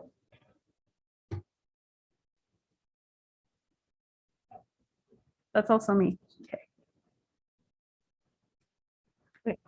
So this item before you, Resolution 2021-188, is to adopt a resolution that rescinds in its entirety Resolution 2021-82, which was the flag policy. The flag policy was adopted by council on May 3rd, 2021. Since then, City Council has found that the policy did not have the desired effect within the community. So at the last council meeting, it was requested to bring this item before council and consider adopting the resolution to rescind the resolution that adopted the flag policy. So the flag policy would be rescinded if this resolution tonight is adopted. Thank you. Is there any questions or comments from council? Do we have any comments from the public? Yes, Sandy Patterson.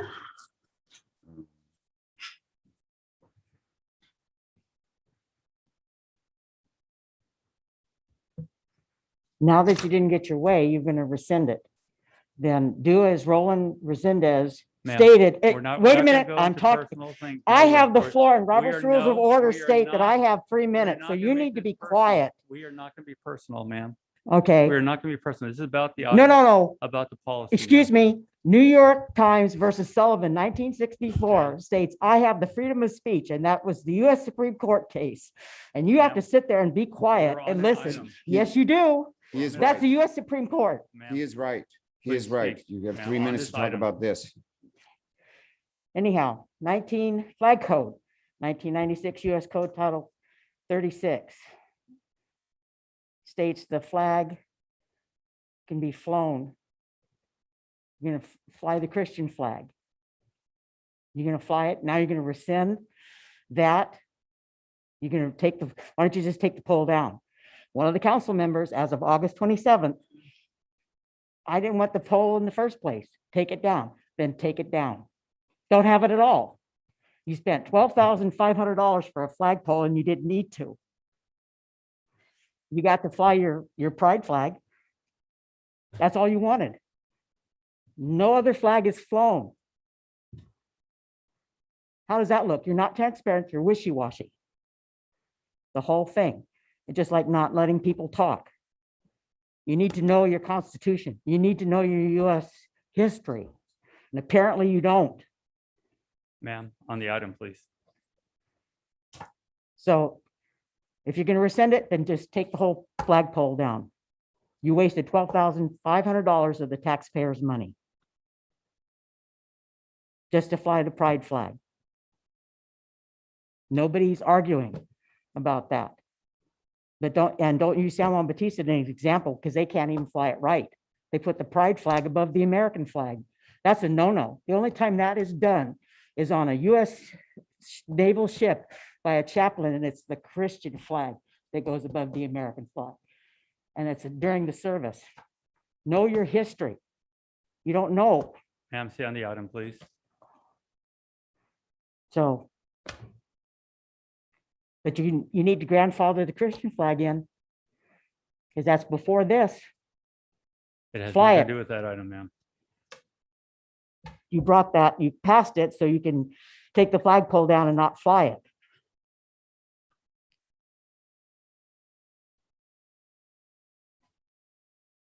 Next, we have Brent Snow.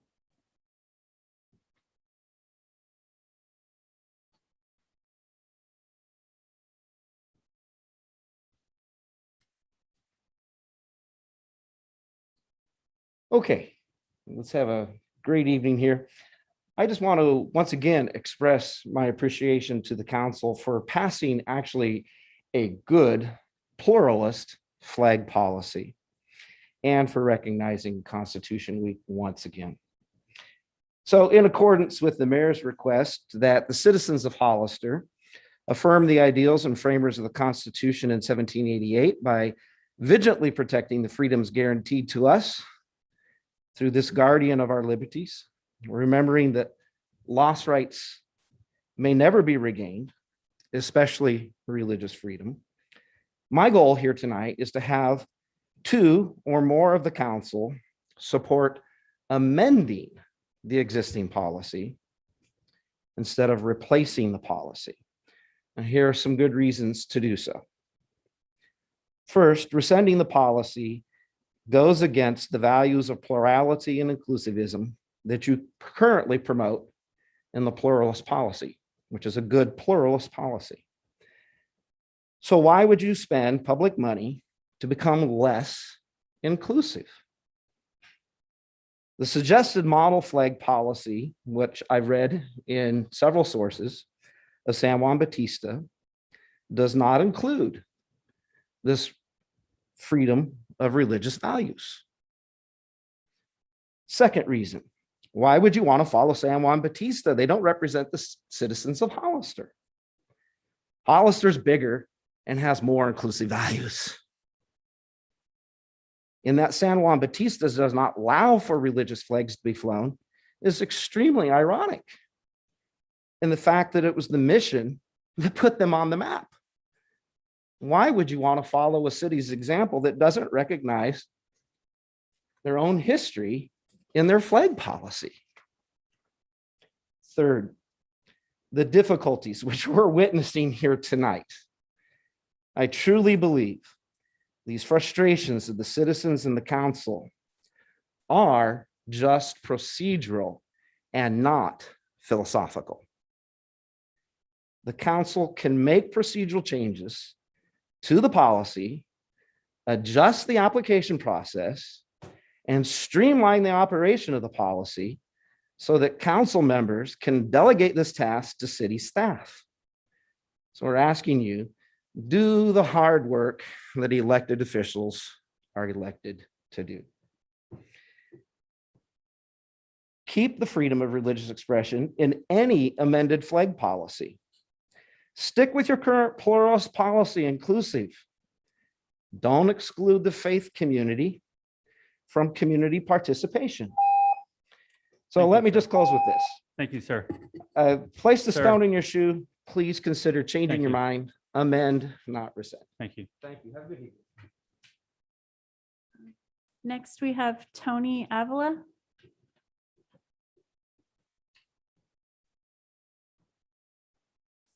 Good evening once again. I had a whole host of things that we're going to say, but enough negativity has been said by now. And I want to say to keep the level down. From day one, you guys' minds have been made up on just willing to fly the LGBTQ gay flag, pride flag. That is very unfortunate because as I reread your first day victory celebration you had, and a few of you spoke, and I'll be quoting KSBW Channel 8 and also San Benito Link. I read and listened and understood what happened. The speakers were allegedly waiting for a time as today to implement what you always wanted to, and that would be a 24/7 pride flag flying in Hollister. Allegedly also stated was the Morgan Hill policy at our day one meeting. And I said, I am not interested in Morgan Hill's policy.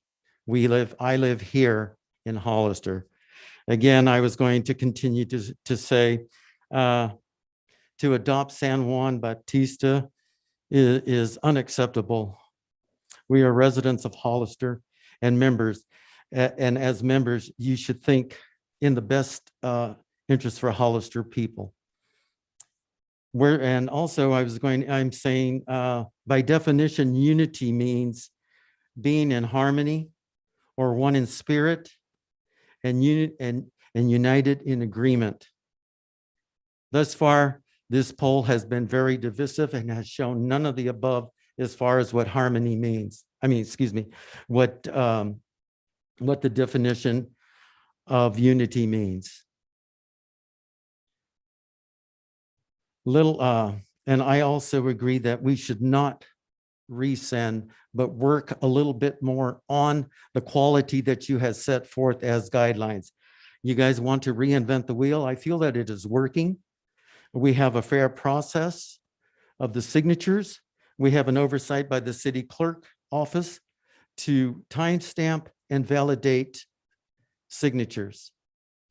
The one thing I kind of disagree on is I don't think we should have to have a city member, a council member be named on citizens' request to fly a flag.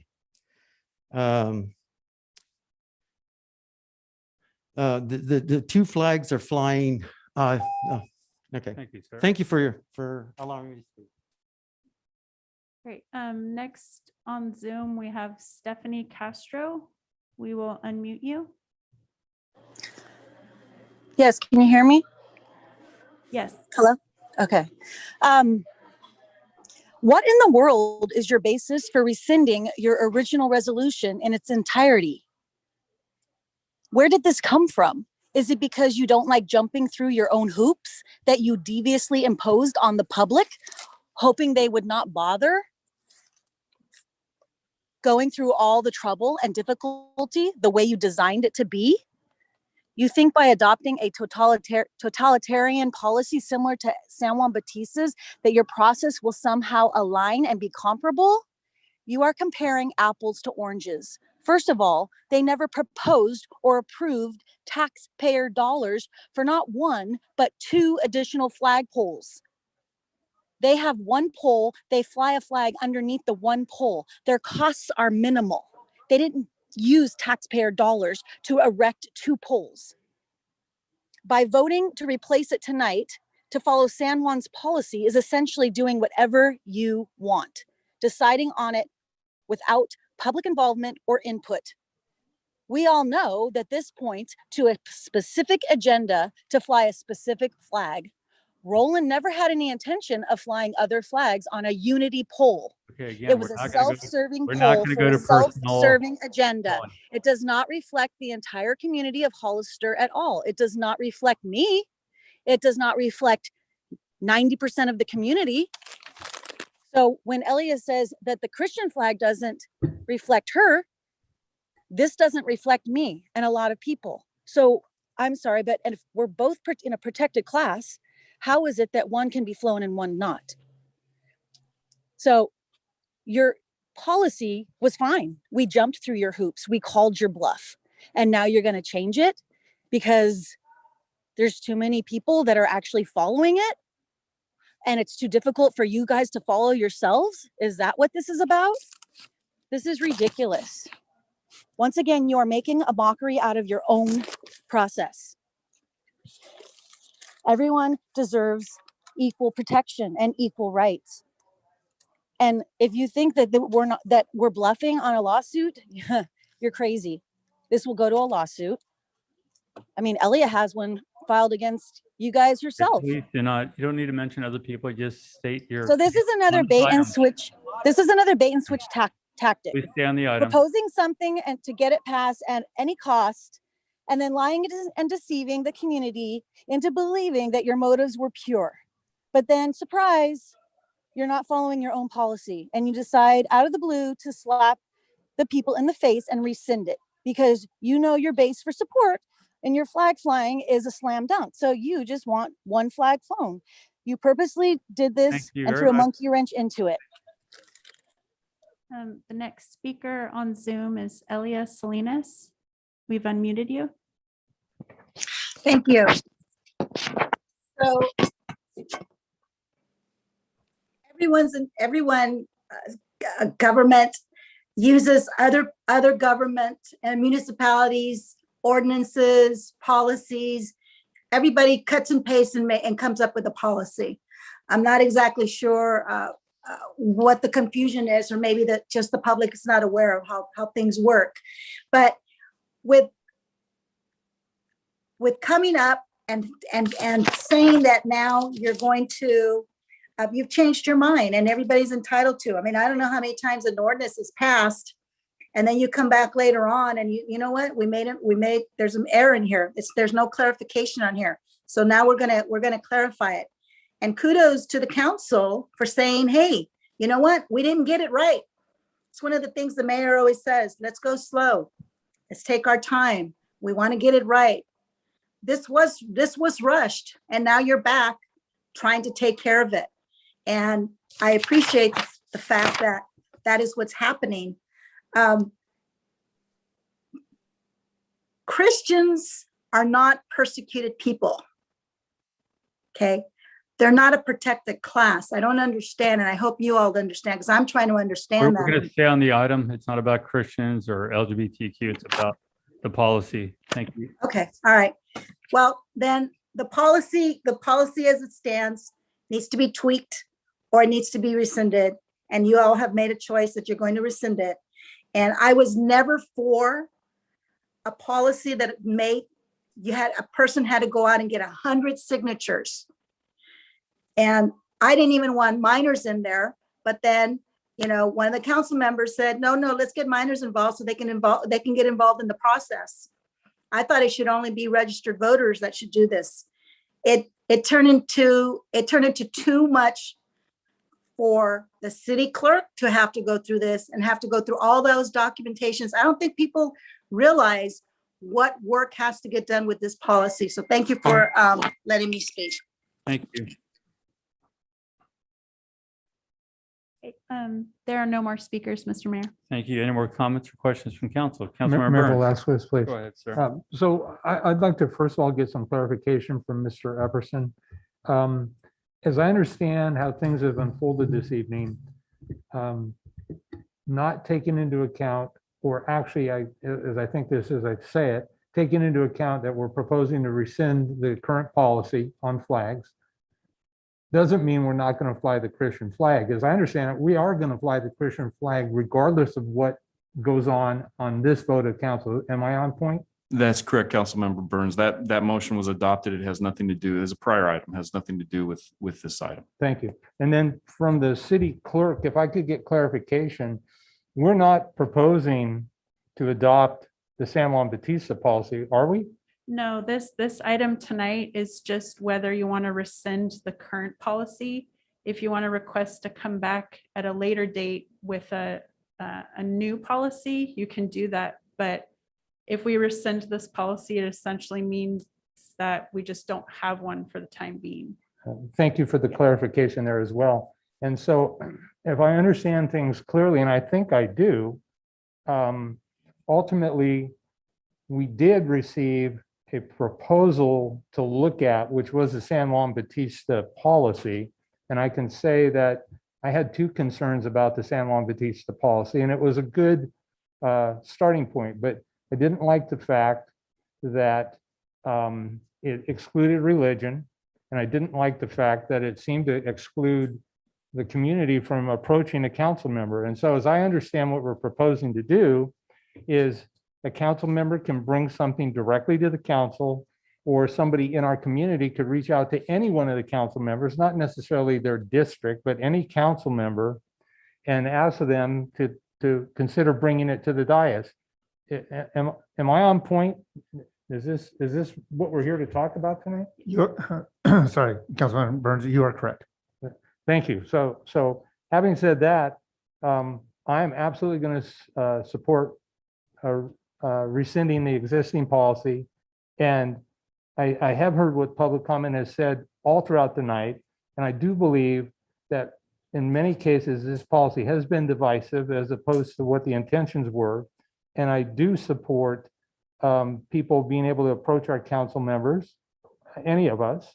And I do support religion as well, regardless of the religion, bringing it forward as so. And so I'm absolutely going to support this because it might not be the be all end all, but I think it's a better process than the current process. And if we need to go in and create a new policy, we certainly have the ability to do so. But I think that we will be in a better place. So I am 100% going to support the revoking of this policy. Thank you, Mayor. Thank you, sir. Mr. Mayor, Go ahead, sir. thank you for that clarification, Councilmember Burns. I was a little bit confused too. I just want to make it clear. The majority of this council approved the flying of the Christian flag, the Blue Lives flag, and the LGBTQ plus flag. All of those flag proposals were brought forth through our existing flag policy that we adopted. It's happening. Every single one that came were approved as of tonight. So we are not hypocrites. We didn't go back on our policy. We abided by our policy. It's over with. It's done and over with. From this point forward, I too support rescinding the policy because of all of the divisiveness that has come from it. Thank you so much. Thank you, sir. Uh, Go ahead, sir. No. For the simple reason, I got a big ass headache. Excuse my language. I got a headache. I've had a headache for most of this day. But the and this policy is just way too much. It's there's nothing wrong with the application process. The only thing that's wrong with it is the processing of the application process. It's up here on the dais. If we've had no problems, I mean, because up to date, from my understanding, we've passed all the flags, but I think the date that I applied for the Christian flag was back in June. This is July. So, and you know, we have threats of going to the Attorney General. You know, I don't remember. The only thing that the pride flag had any issues with was fulfilling the application process, and that was with the picture. And once the picture was in, everything was approved. So, you know what? I don't see nothing wrong with the process. 100 signatures, maybe that's too much. But I think it leaves a level playing field for everybody. You know, I'm sick and tired of this issue. This is so ridiculous. I know I'm not the only one. I get phone calls all the time. And if anybody knows, if you call me, I answer my phone. If I don't answer it, I will call you back. I guaranteed I will meet with you anytime. And I get it. I get it. I don't like hearing constituent against constituent, community against community. That is right. It's divisive. And you know what? I'm ashamed of my behavior up here at this time, but I am just so sick and tired of it. And you know what? I'm probably going to get attitude from a couple of people up here, and that's okay. I understand. But you know what? Whoever, I just, if this needs to be amended, I say amend it. So in the meantime, if you rescind this now, which is probably going to happen, you guys are going to rescind this. And so now we're not going to have a flag policy in place. So how soon before we get a flag policy in place? And so what's going to happen about someone wants to come in tomorrow and put up a flag, an application for the policy? We're not going to have one. So it's like, it's easier to amend this rather than rescind it. So anyways. Thank you. But do you have another comment? I do, Go ahead, sir. Mayor. So I think Councilmember Perez, you bring up a good question. So assuming somebody walks in tomorrow and we've rescinded this policy tonight, and they want to say, I want to fly this particular flag at this particular time, how would that find its way to council? And would it be documented? And how would it, my presumption is it would have to get on a council agenda. So if I came in tomorrow, it may take 2 weeks till the next council meeting. And depending on if I came in the following Monday, it might not make it. It might be 3 weeks out, because typically it takes us 2 or 3 weeks to get something on our current agenda. Is that correct, Mr. City Manager? Yeah, that's correct. And we actually usually ask for 2 council meetings so that we can get it written up and then on. That's going to be the issue is there is no policy, so it's going to be brought up by a council member. And we have always asked the council members bring it up under informational section of the agenda to put stuff on the next agenda. So best case scenario, within 2 weeks, worst case scenario, within a month. Correct. And so again, by having no policy, in essence, we actually do. It's an informal policy. Correct. You bring it and it's documented and it comes forward. And then the council says either yes or no, and a simple majority would make that decision. Am I correct? Correct. And so with a current council of 4, that would require 3 out of 4. If one of the council members was absent for any reason, it would require unanimous 3 out of 3 vote. Correct. And with a council of 5, it would be a 3 out of 5. Am I correct? Correct. Correct. I honestly think this is relatively simple, and I actually think it can work. And again, if it doesn't work, I'm more than happy to bring it back and say, hey, we need to do something here. But I would like to see us move forward and try it, because I don't think it could create any more challenges than we've already created for ourselves with the initial policy. And so I'm going to support this. Thank you. Thank you, sir. Yeah. And I would say, Oh, sorry. exactly right. Exactly right. It makes this policy much simpler. A citizen of our community can go to a council member, request support to raise a flag. That council member would bring it through the process that you just mentioned.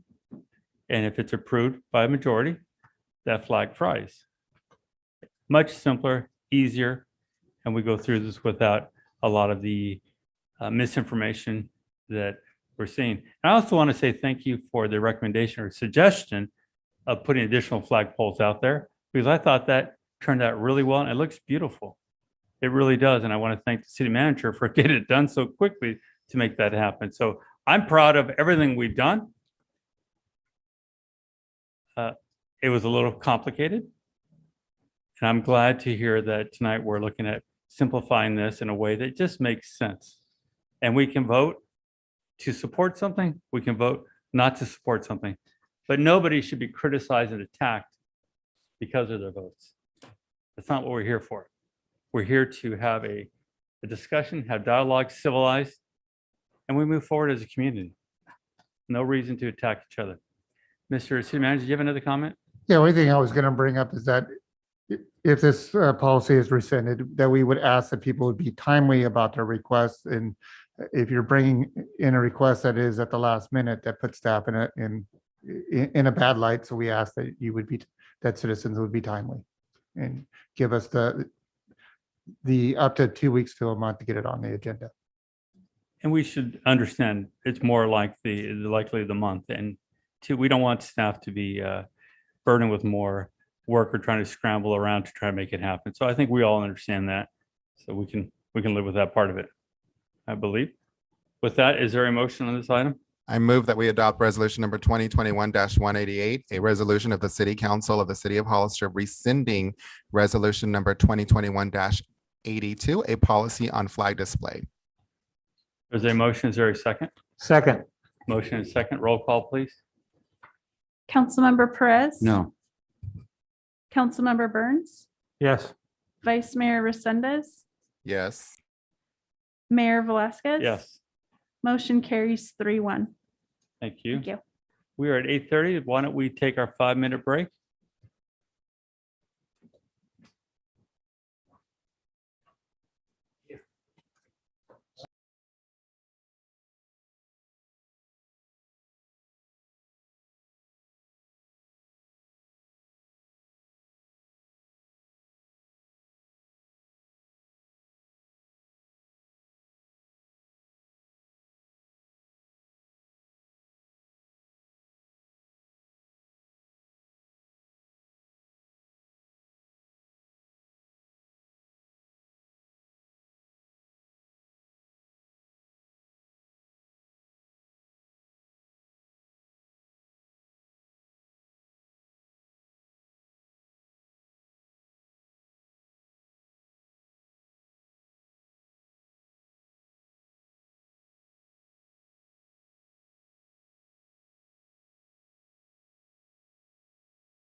All right, everyone, at this time, we are going to resume the meeting and move to item F5. Good evening, Mayor Velazquez and City Council. Tina Garza, Recreation Services Manager. Before you is resolution number 2021-189, and it's a request for a street closure for our annual Treat Street event scheduled on Sunday, October 31st, 2021. Are there any Any questions? questions from council? Do we have any speaker cards? Yes, Stephanie Castro on Zoom. Okay, you're unmuted. Actually, I was just calling to tell you, you guys have a bunch of typos on your resolution to rescind. It says that the council did have the necessary outcomes with your proposal. That is an item that we're already passed and done with. We're on item. Yeah, well, you guys got to fix your typos. Yeah, thank you. If it's an administrative error, we can fix it. I know. You'll be able to fix it. There are no more speakers. Thank you. Is there a motion from the? Mr. Mayor, I've got something to say. Go ahead, sir. I just want to thank Tina and the rec department. Like always, I'm a big fan of your guys' work, especially recently. This was one of the events that you started, I think, and it's such a community win for us. Thank you guys and all the hard work you do, and I'm looking forward to it. Thank you. It is very fun.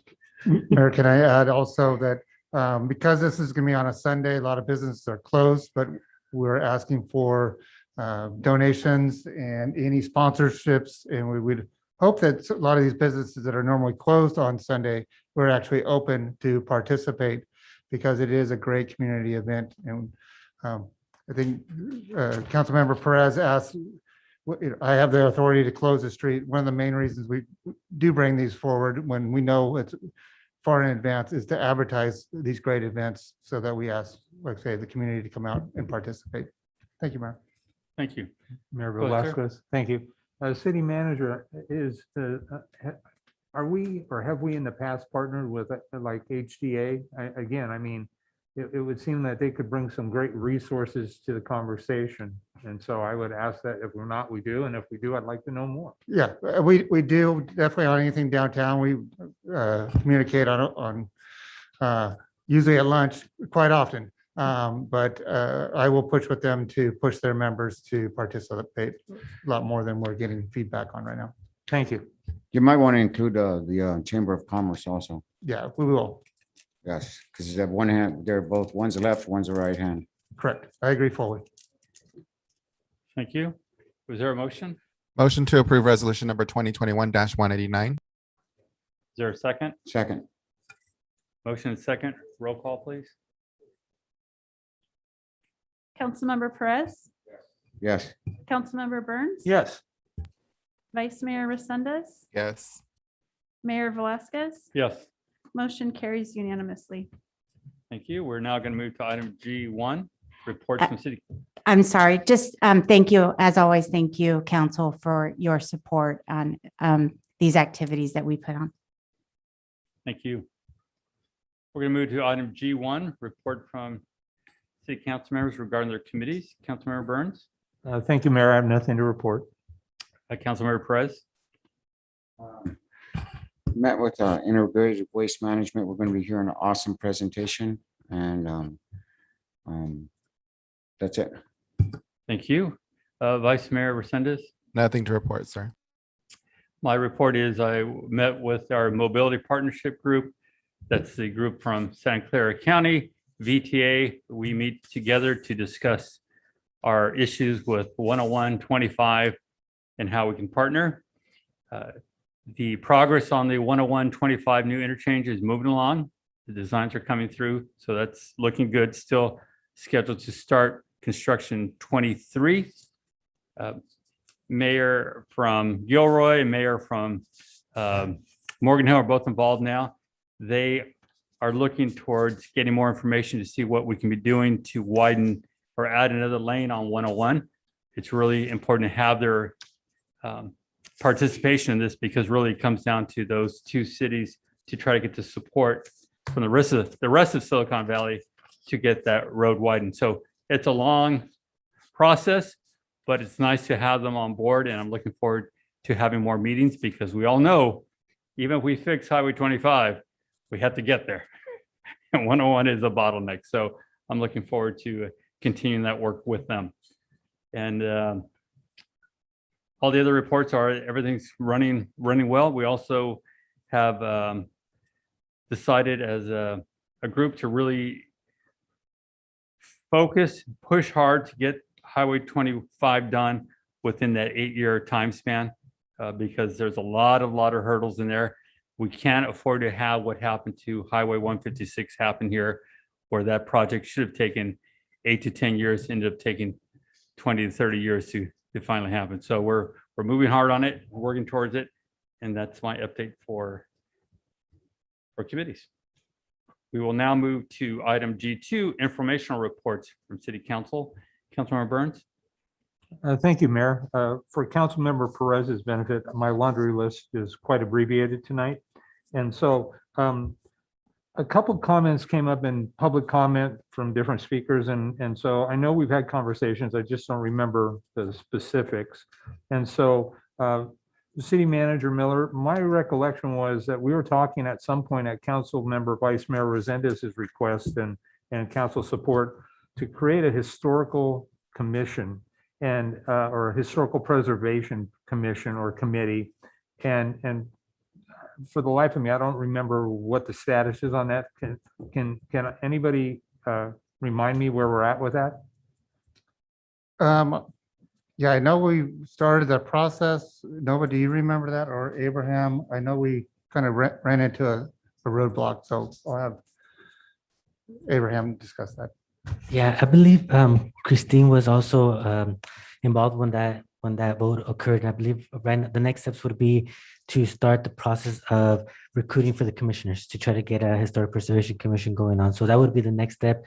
I know that we had a discussion that time that we were going through the update of the general plan and we were considering whether to wait or not wait. But I think that the resolution was to adopt it and get it going.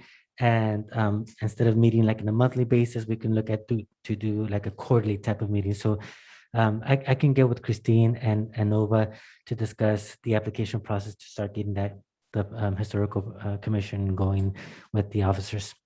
Perfect, thanks. I just You're didn't welcome. want that to fall off the radar. The question about cleaning the sidewalk in a historical part of our community, I think it triggered my thought. And Sure. I'm going, yeah, I mean, no, we can't protect our historical properties quick enough, in my opinion. Sure. So thank you, sir. I Sure, appreciate that you're welcome. comment. I wanted to confirm because there seems to have been some misunderstandings or misconceptions. Mr. Miller, what did the 2 flagpoles cost? Was it like $12,500? It was, that's how much I was given. I believe it was like, I'll get back to everybody. I thought it was like 7,000 or something like that. But it certainly wasn't 30 or 40,000 Correct, that was correct. alluded to this evening. Correct. Thank you. I appreciate that.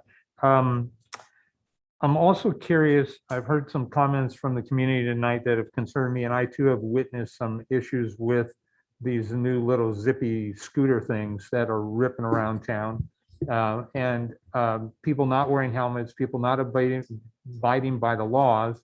And so, Chief, I don't know that your department would have any statistical data currently as it relates to, I'm not suggesting necessarily that we need to take a hard line in a lot of enforcement, maybe a softer line with education, but and I won't put you on the spot now, but if maybe within a month we could get some data about the law enforcement's concerns and enforcement, I think that would be helpful, because I know that this is a pilot project, and if we've got our citizens walking on the sidewalk in fear, I will never support that pilot program going forward, even if it creates great joy, and certainly accidents where they've either been at fault or they've gotten crunched because of inattentive drivers. I would like the statistical data.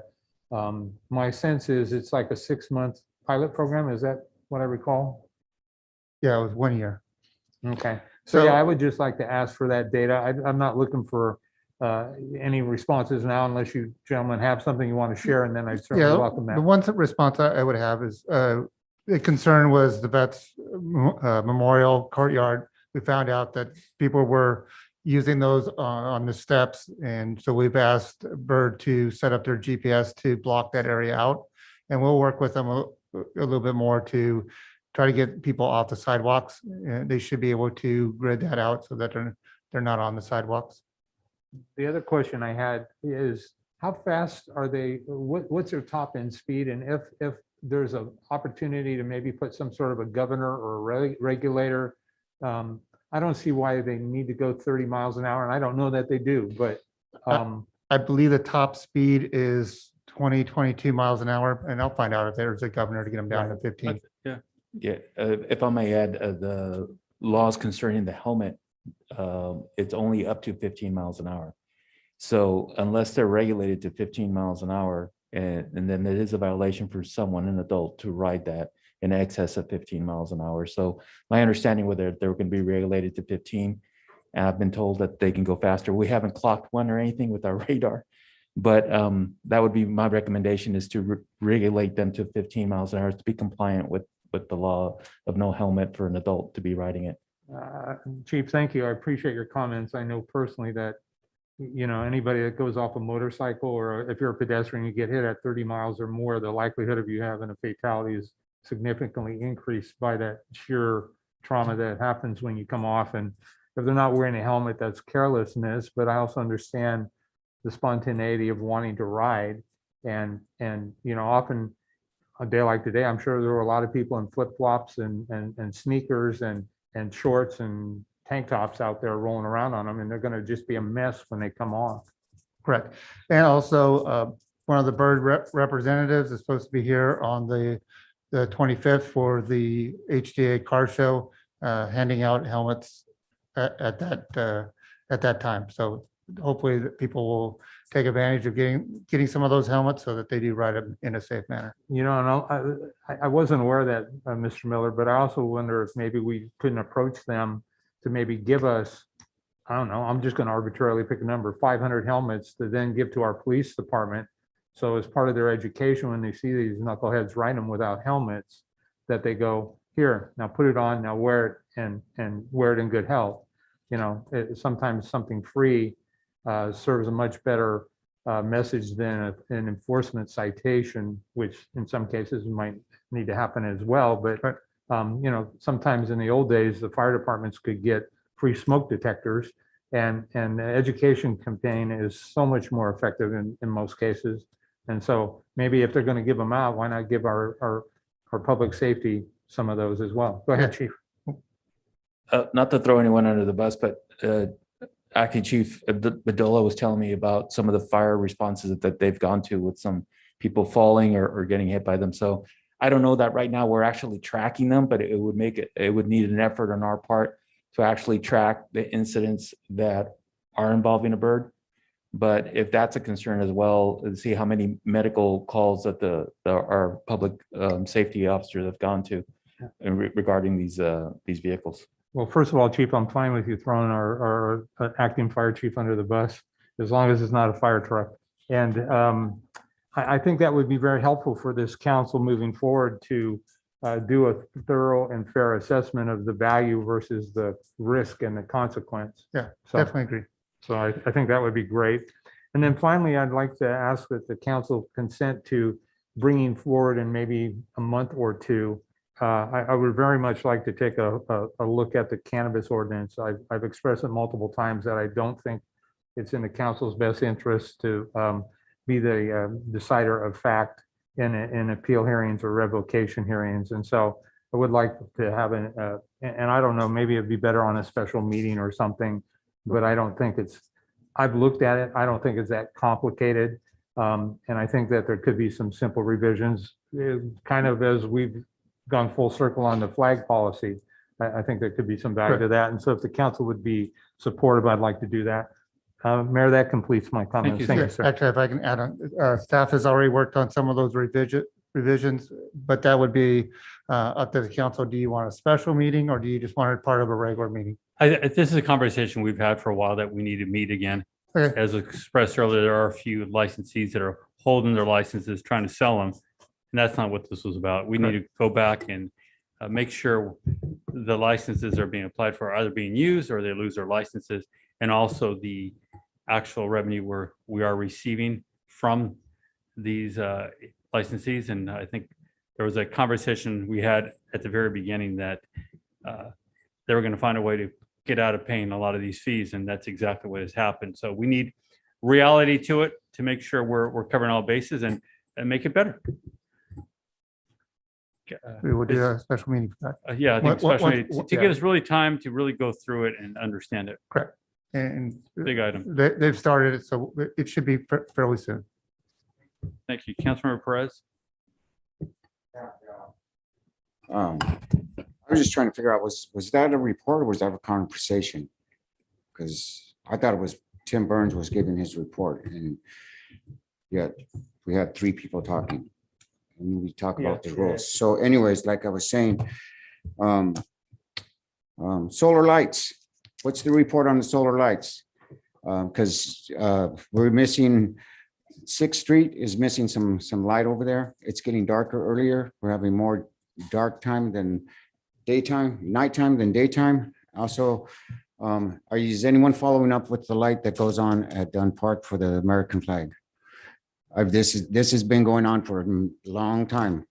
And so I was just wondering, if maybe you can give me an update on that after I'm done. Sorry, I just The, September 17th, we had the Mexican Independence Celebration here at the Veterans Park, combined with the music in the park, Thursday music in the park, was a great thing. Actually, it was mostly the music in the park. It was a great celebration day for the Hispanic culture here.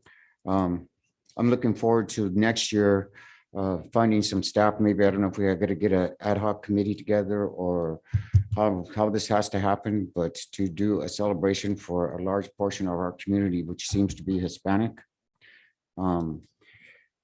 And the city cleanup. Sorry I wasn't there, guys. I kind of, yeah, some people do anything to get out of work, right? But you guys did a great job. You always do a great job. It's so important to people just walk around our city. I go through downtown pretty often, and I see trash. Walking down Hillcrest, Santa Ana, we see all kinds of stuff out there, and for all the city cleanup, it's like really great. And so to the public, please, before you think of throwing something out your window, just put it in your car, put it in a trash can. Also, I keep trying to remember to call. I want to get a hold of somebody in the water district to find out. I know we're going to be having a meeting with them about I don't think it's pertaining to our water. What's the future of our water resources? I mean, yeah, we got our tables are full, but basically the way I look at it, we're on reserve tanks. And what happens when that's gone if we're not going to get any rain this year or next year? I know the really sad part about that is I won't be able to jet ski. So the good part is I won't break my other ankle. But I'd really like to see, I don't know, for our city water district, or are we coming up with any like volunteer conservation stuff? Or are we going to wait till the last minute when it's like the house is on fire and we don't have no more water? So currently we have a 10% conservation volunteer. We ask all the public to try to save 10% of their current usage. But that'll be part of the conversation for the water supply meeting that we'll be having in the near future. So how is this being advertised? Because I haven't seen it on my water bill. How are we asking these people? How are we reaching out to help, to ask our residents to help each other? Yeah, there was a information sent out, I believe, about a month ago, when it might have been done 2 months ago, when they implemented the 10% volunteer conservation. I think we should be a little bit more proactive and send something out a little bit more regular than that. I think with the Colorado River drying up, with all the lakes drying up, I don't know if anyone else knows about it, but it's like there's a lot of empty lakes out there. And so I think water is really important to us. But anyways, what else was I going to say? I wanted to thank for the staff for Chapel Road and Chapel and what road was that?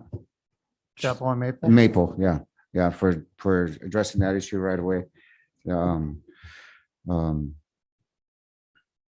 That's neat when our staff just reacts and attacks that stuff right away. I know we also have some I have some complaints about some the right of ways being blocked on 7th Street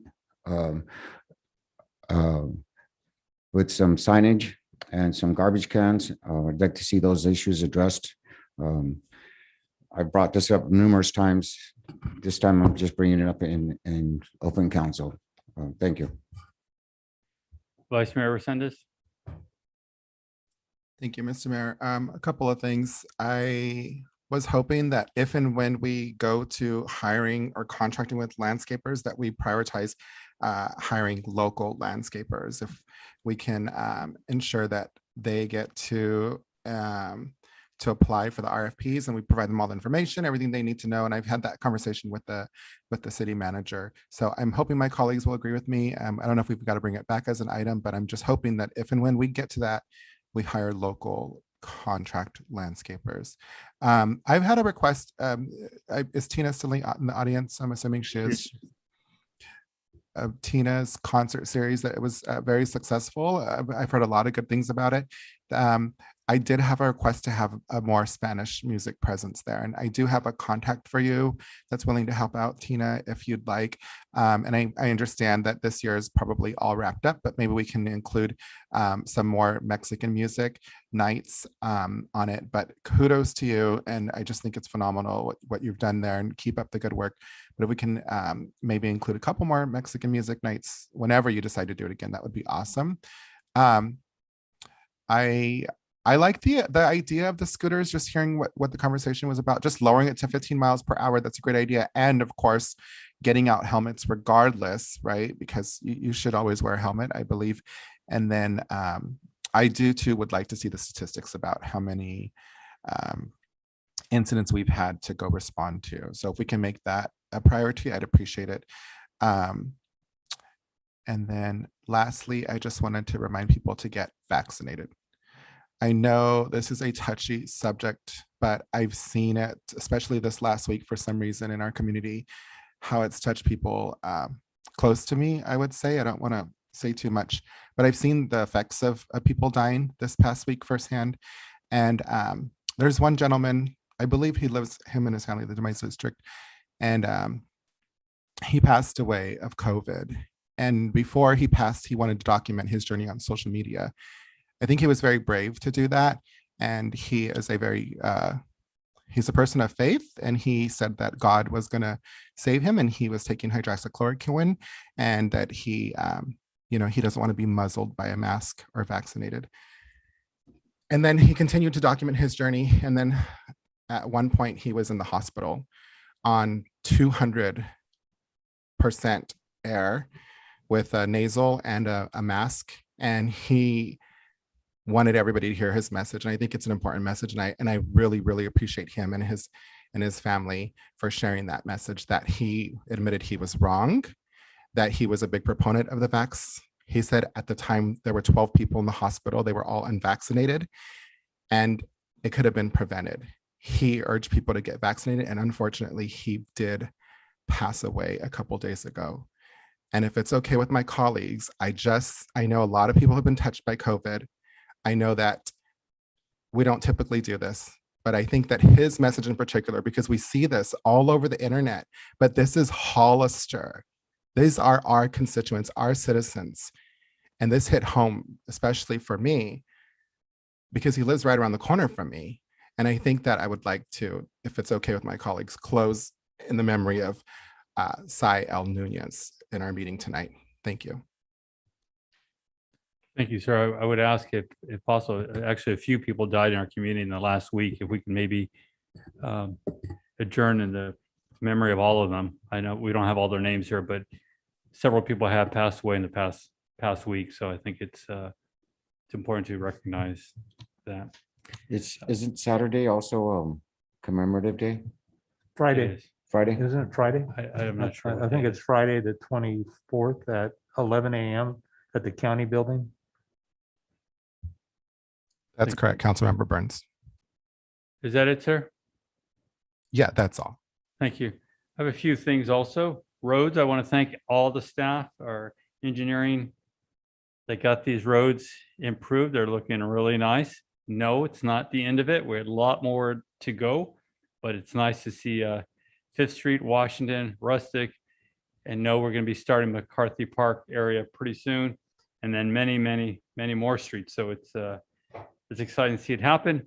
And as we're doing it, also the traffic calming or safety improvements throughout the city and adding bike lanes.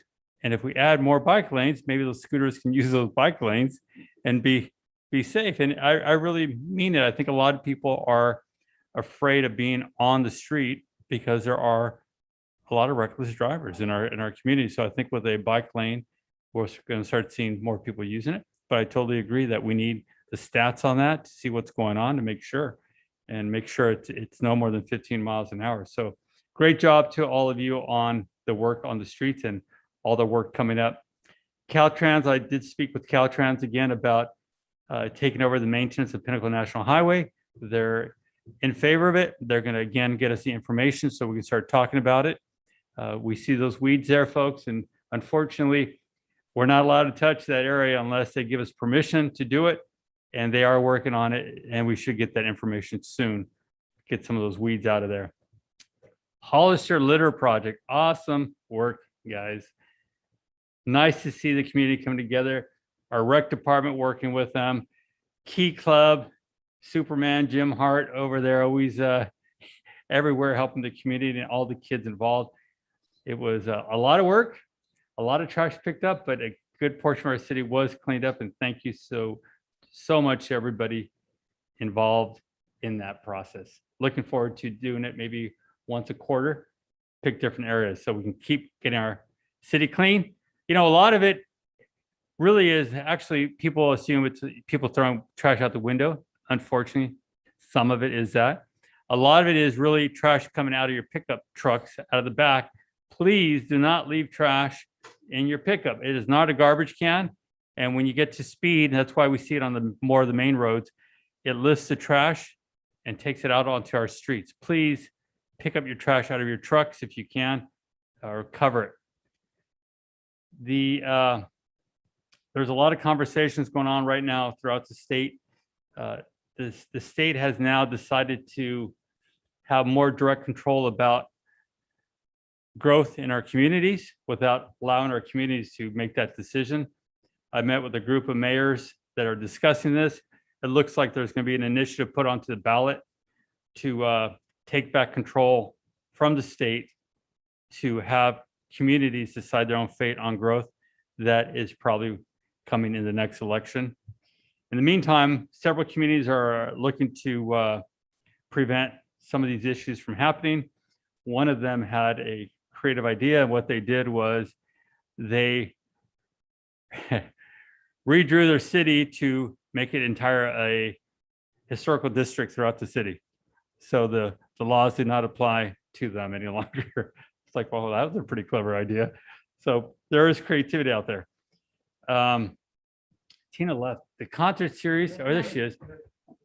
I've just been so happy to see the concert series. I'm looking forward to next season and see if we can have a stage set up every weekend and, you know, every few weeks hire a bigger name band to come out to downtown. So we're bringing in hundreds, if not thousands of people to downtown.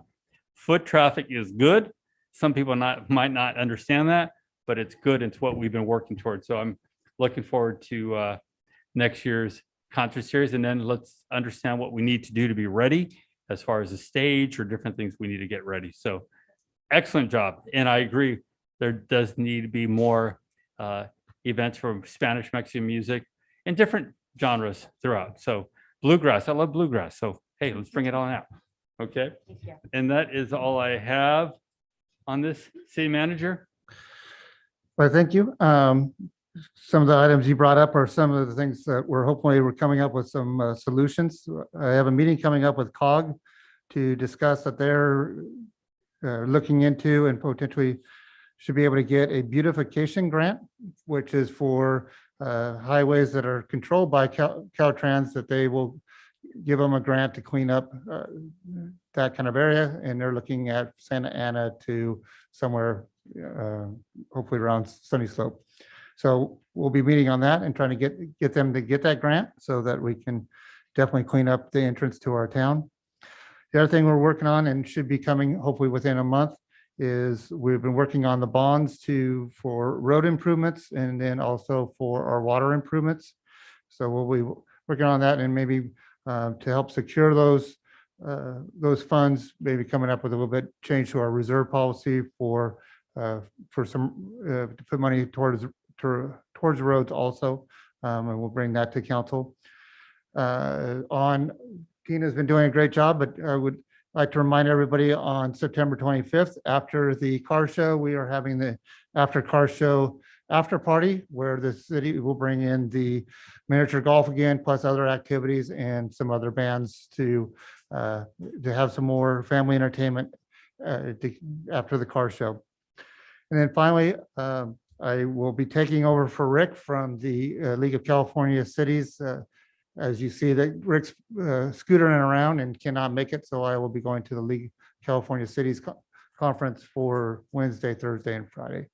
I'll be available for if you need me, usual methods of texting or calling.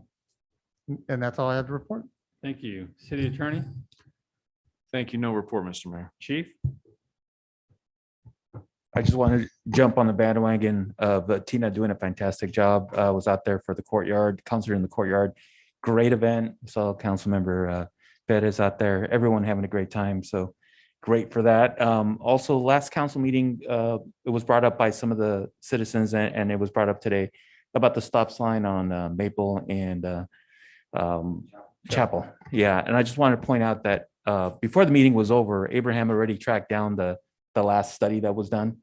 And unfortunately, it doesn't call for a stop sign there, but it didn't stop Abraham and Mark. They've been working on this and they have a plan in place, and they're looking at additional studies. So the team's working on it and addressing the issue, and hopefully we can get some kind of resolution very quickly on this. Well, relatively quickly, but I just want to share that with the council. Thank you. City Clerk? Thank you. I just wanted to give just a quick update on the continuation of virtual meetings or hybrid meetings. Governor Newsom signed AB 361, which amends the Brown Act effective immediately to allow legislative bodies to continue to meet remotely during declared emergencies under certain conditions. So when he originally did an executive order to allow virtual meetings, it was going to expire at the end of this month. But this law was passed allowing virtual meetings for public agencies to continue. But it has just a couple of changes to the requirements for conducting remote meetings. And one of them is that you have to allow the public to comment in real time if they're doing it on Zoom. This might be a new thing for other agencies that weren't doing it, but our city has been doing that the entire time. So that's nothing new for us. The other thing is that if the council can't take action if there's a disruption in the virtual part of the meeting. So if we're conducting a meeting and Zoom goes out for whatever reason, council needs to stop taking action and wait for the internet to come back before proceeding. And then the last thing is that the council needs to meet remotely, or sorry, not meet remotely, but make periodic findings concerning the declared emergency and its effects. So I guess basically that's just saying every once in a while, talk about why we're continuing it during an emergency. And this law will sunset on January 1st, 2024. So I just wanted to share that what I gather from this is that we can continue to do hybrid meetings the way we've been doing it. And that's all. Thank you. We will now move to item G3. You're on.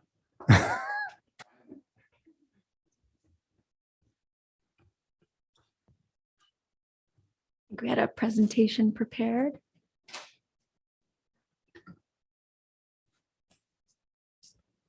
Thank you.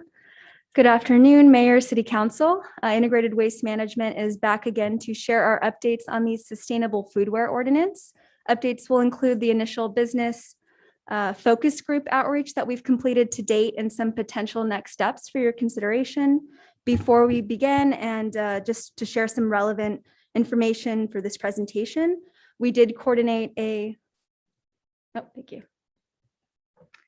you.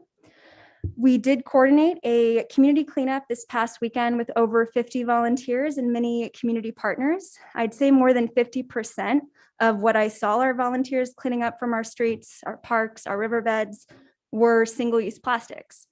Plastic cups, plastic straws, plastic bags, condiment packets.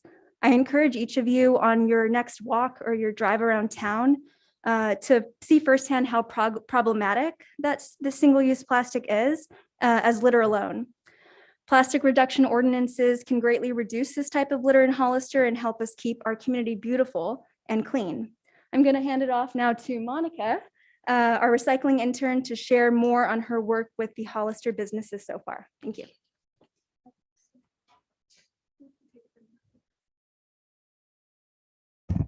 Thank you, Selena, for the introduction. I'm excited to be here today and present on this work in person this time. I first presented to the council back in May to introduce the idea of a sustainable foodware ordinance, and tonight I'm back with a follow-up presentation. So just a quick preview, I'll first be providing a quick summary on what I talked about last presentation, then feedback from our business focus group that we've surveyed in the past couple months, new research, and potential next steps. So in my last presentation, I shared more on the harmful impacts that single-use plastics have, not only on the environment and our wildlife, but also our own health. I then talked about some of the many benefits of adopting a plastic reduction policy in Hollister, one of them being carving the way towards meeting some of the 2040 general plan goals, such as becoming carbon neutral and meeting zero waste goals.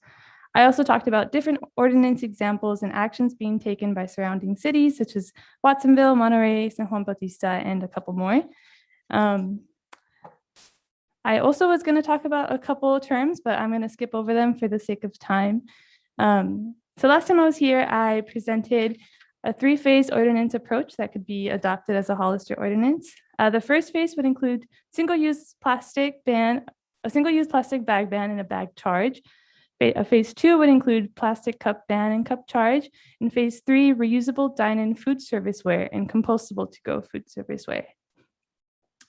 So to give to a little bit more detail on each of the phases, phase 1 would require businesses to provide paper bags made of at least 40% recycled material. There would be a mandatory bag fee. This is only to compensate for the extra cost of the paper bags, as well as to encourage the public to bring their own reusable bags. We would also be banning single-use plastic bags. In phase 2, we would be banning plastic cups and require businesses to use approved compostable cups only. We would be banning plastic straws with the exception of having them available for people with disabilities. We would allow compostable straws, but only upon request. Similar to phase 1, there would be a cup fee, but only to cover the cost for the extra cost of the compostable cups, as well as to encourage people to bring their own cups from home. In phase 3, the final phase, businesses would be required to serve all customers dining in on reusable plates, and all other utensils would have to be reusable as well. To-go food serviceware must be compostable. To-go utensils and condiments, napkins, all that sort of stuff would only be provided to to-go orders upon request. And for each phase, there would be some time in between. So for phase one, it would be businesses would have to be in compliance 6 months after the ordinance is initially adopted. 6 months after that, they would have to be compliant with phase two. So that's a total of a year. And after phase two, they would have another year to be compliant with phase three. So in total, businesses have 2 years to be fully compliant with the ordinance. So in the past couple months, we were able to develop a 10-question survey. We were able to talk to a total of 20 Hollister businesses.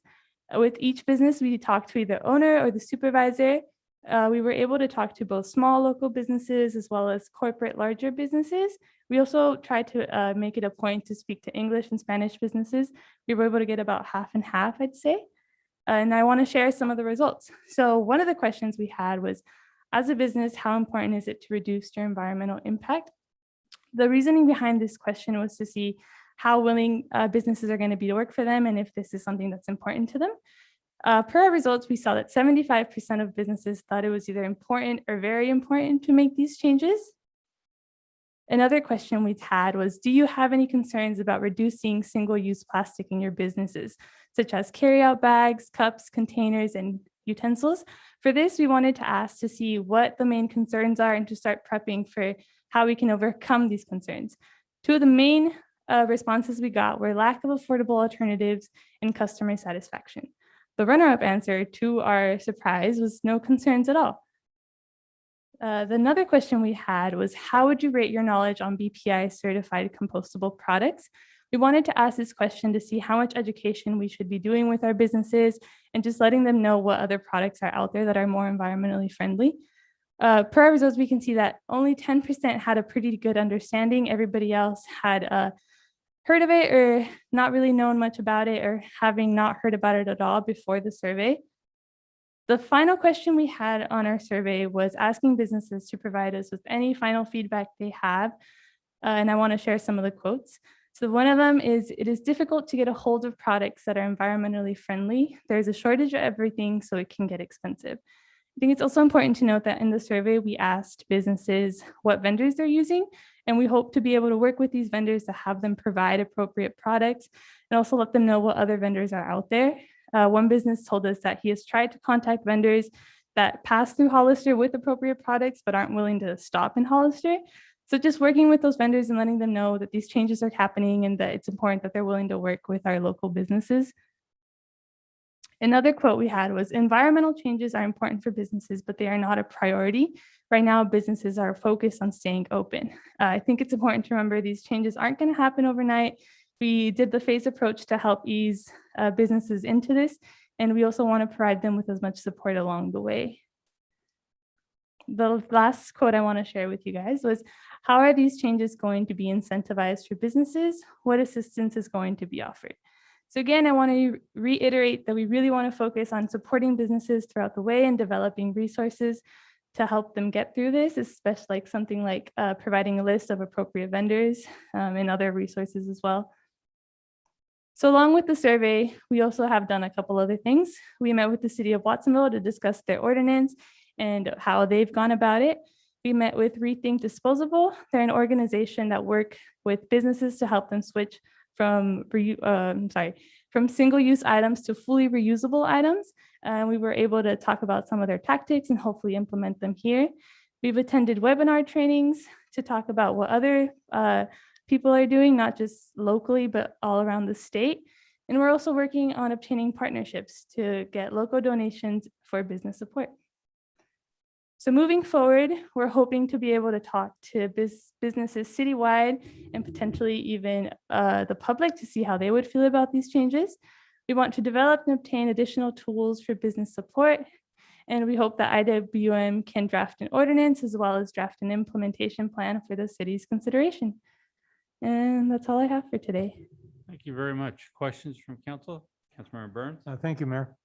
I wholeheartedly support what you're proposing conceptually. I did hear you say that you had 20 people respond to your survey. And so I think that's a good start.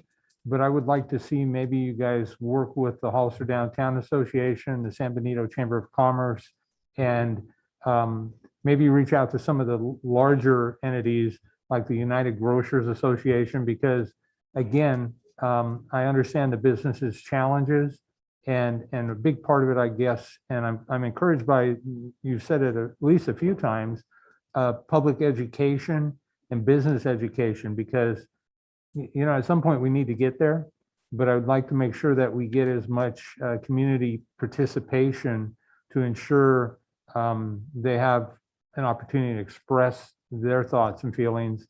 And I appreciate the fact too that I heard you say that this isn't something that needs to happen immediately. There'd be a phased approach to it.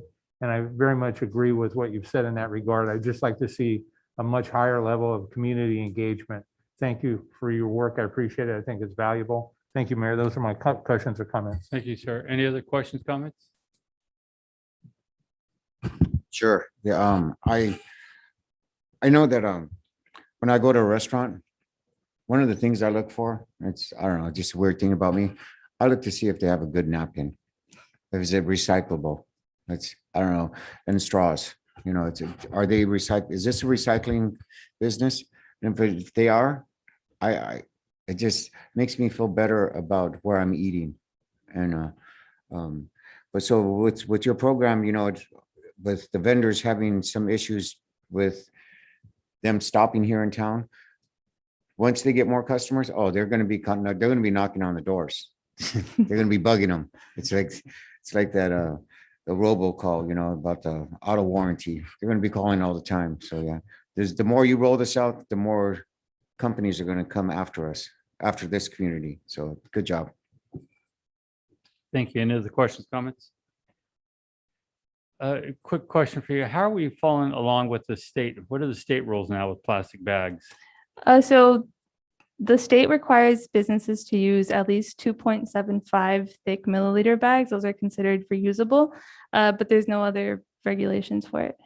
So the plastic bags that they were charging for, what's? Yeah, so they charge, there's a charge, they have to charge for the bags, but it's the 2.75 milliliter thick plastic bags that we see. Mm-hmm. Well, as I pointed out to you before, I think it's important to make sure that we have the alternate resources for the businesses so they have something that's affordable so they can do it right. And I think most people will participate when they have the resources or the products they can use that are reliable. You mentioned that some of their suppliers don't have it, but others do, but don't stop here. So let's find out who those people are, stop them, find out if it's pricing, it's fair, and get to the next step. So I agree with Councilmember Burns on that. We have to take it step by step.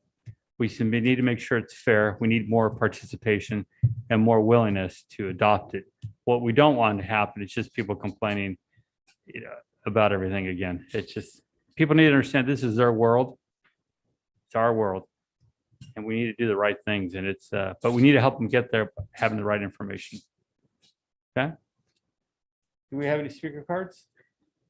We do have someone on Zoom, Thomas Lopez. We will unmute you. Go ahead. Yeah. Hi, this is Thomas Lopes. How are y'all doing? I appreciate the comments from the lady. I actually sell raw materials and chemicals for a living. And one of the things we need to keep in mind on a business level is that phthalates, which starts with a P, they're all made in China and they got taken away. The chemical that we use, DOTP, DOP, DOA, all of those, DIMP, okay, that makes plastic is been stripped away from China, okay? And it's literally gone up 5 times in the last 3 months. So I agree that we need to worry about our health, but this becomes a strain on our community as far as restaurants, because they were told that they need to have disposable forks, spoons, knives, whatever you want to call it. So I just want you to take that in consideration. We need more paper than we do plastic. And what that means is that we have to transition to getting back to washing forks and spoons that are metal with soap and water like we used to. I know that is a little different than we've lived in the last maybe year and a half or so, but something for you to take into account, because the restaurants and businesses can't keep spending at this rate due to chemicals and raw materials. Thank you. Thank you, sir. There are no more speakers, Mr. Mayor. Thank you. So tonight you're looking for direction on your next steps. How does the council feel as far as directions? I heard Councilmember Burns asking for more outreach to some of the other businesses. I agree. I'd like to see, make sure there's products that are fair as far as comparison to pricing. I think those are the first steps. Once we have that, then we can have that conversation with a lot of these businesses.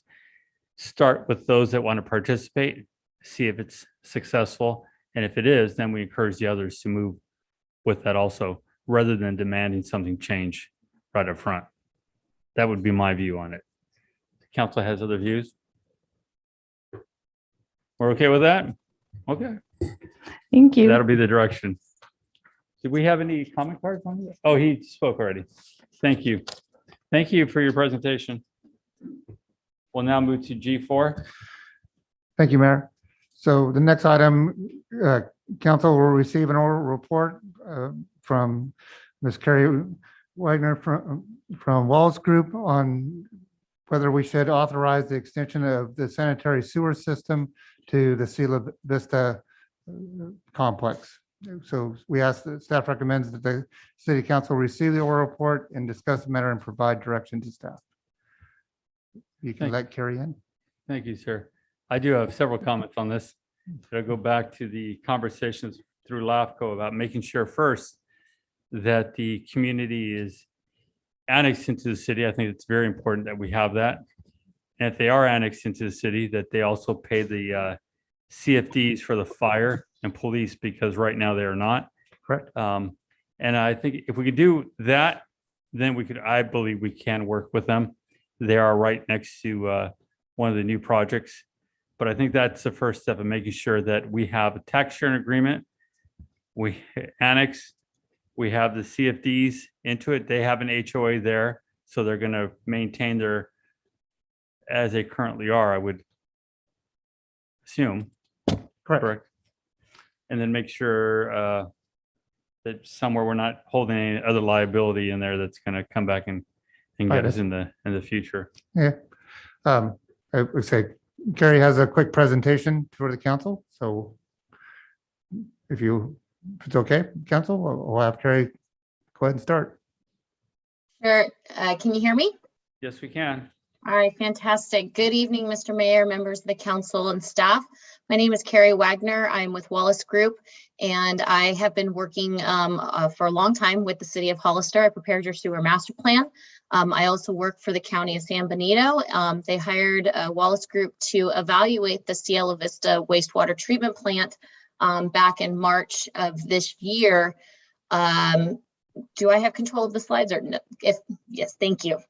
So tonight, I just want to talk a little bit about the background of CSA 22, give you an overview of the condition assessment that Wallace Group did on the wastewater treatment plant, identify the options that are being presented to the HOA, the constituents of the Cielo Vista, and then talk about next steps. Next slide. So as you know, CSA 22, Cielo Vista, it has 76 parcels. It was established in 1987. The county provides numerous services to the area, which also include wastewater collection and treatment. Next slide. Wallace Group in March of 2021 was hired to complete a condition assessment of the wastewater treatment plant and provide recommendations to the county. We identified significant deficiencies in the existing wastewater treatment plant, which will require upgrades in the near future. The report which you have in your staff agenda details out several deficiencies within the wastewater treatment plant. The facility has received 4 notice of violations since May 2005, and it's received 45 Category 1 effluent violations since March 2016, which are primarily due to salts and to total suspended solids. The regional board is also issuing new waste discharge orders as to all small systems, to all wastewater treatment systems in the region, Cielo Vista being one of them. They will potentially be modifying their discharge limits, which will trigger additional upgrades. The county has done spot inspections on the collection system, and it is currently flowing well. But the county is going to be working with a local CCTV contractor to complete full line cleaning and CCTV inspection to ensure that the system is up to standards.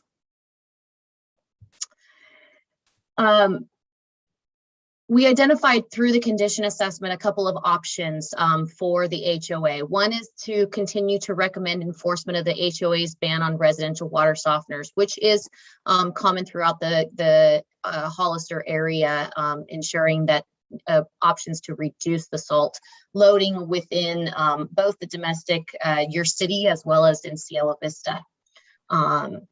The alternative A that we identified was to replace the existing wastewater treatment plant with a membrane bioreactor facility. This would construct a new MBR, 30,000 gallons per day, which is what the size of their facility is, and provide upgrades to their disposal system. We estimated a cost to this completion of $5.7 million. Alternative B was to demolish the existing wastewater treatment plant and connect to the city sewer. In 2010 and in 2018, when Wells Group did your sewer master plan, we evaluated this connection, as we knew that Roberts Ranch would eventually come through, and that was that provided a connection point for Cielo Vista. There were minimal impacts from this connection. The one identified capital improvement project was on Cushman Street, which was largely an existing CIP, but the future impacts of this development, as well as other future development, does require an upgrade on Cushman Street. We have subsequently, now that Roberts Ranch is in construction, we have verified that the easement is available and that the sewer connection from Cielo Vista through Roberts Ranch is available and adequate, meaning that we can flow by gravity from Cielo Vista into Roberts Ranch into the city's sewer collection system. Cielo Vista is within the sphere of influence, but as Mr. Mayor had identified, it is not currently annexed into the city. The annexing, or for them to be served by the city, we know that this would require a connection fee. The cost for the alternative B, including the city connection fee, is $1.2 million. That doesn't include the cost share for the Cushman Street, which we would have to identify and work out with the city. Next slide.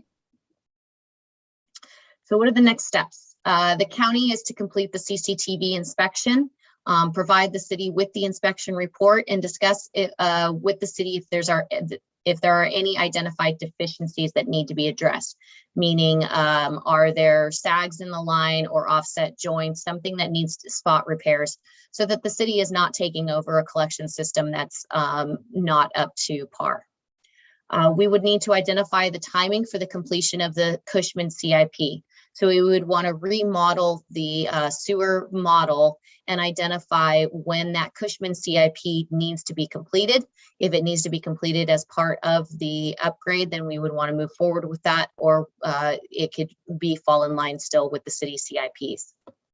The city council would approve the authorization to connect to the city and provide sanitary sewer service to the 76 homes, including maintenance of the sewer collection system, barring any additional requirements that the council might present tonight. And then lastly, that the county would then design the sewer main to connect the facilities and decommissioning of the wastewater treatment plants. With that, I can answer any questions that the council might have. Thank you. Any questions from council? Councilmember Burns? Thank you, Mayor. I don't really have any questions. Thank you. I think your presentation was quite thorough and I appreciate that. I do have a comment, though. I would echo the mayor's thoughts that were prelude to the presentation. And definitely in my mind, probably the very first thing I would want to see would be an annexation of the property. And so I could support it with the other factors, but for me, that would be the highest priority in my mind. Thank you, Mayor. Thank you, sir. Mr. Mayor, if I can. Go ahead, sir. Thank you. So yeah, I was a little bit confused, Carrie. I'm used to seeing you with us, but it's my understanding after your presentation that you're contracted with the county as well. So you're here on behalf of the county. For tonight, yes, that is correct. As you know, I'm kind of known as, one of the wastewater specialists in the area. So yes, the county did hire Wallace Group to evaluate that wastewater treatment plant. And I am coming here on behalf of the county, knowing that I do have a great understanding of the city's wastewater collection system. Perfect. Okay, so thanks for clarifying that. Yeah, it sounds like, well, oftentimes, just in my own opinion, honestly, is that the county's growth doesn't really align with the city's growth. Recently, I think it's starting to slow down a little bit and change, but they've approved some some sprawl projects.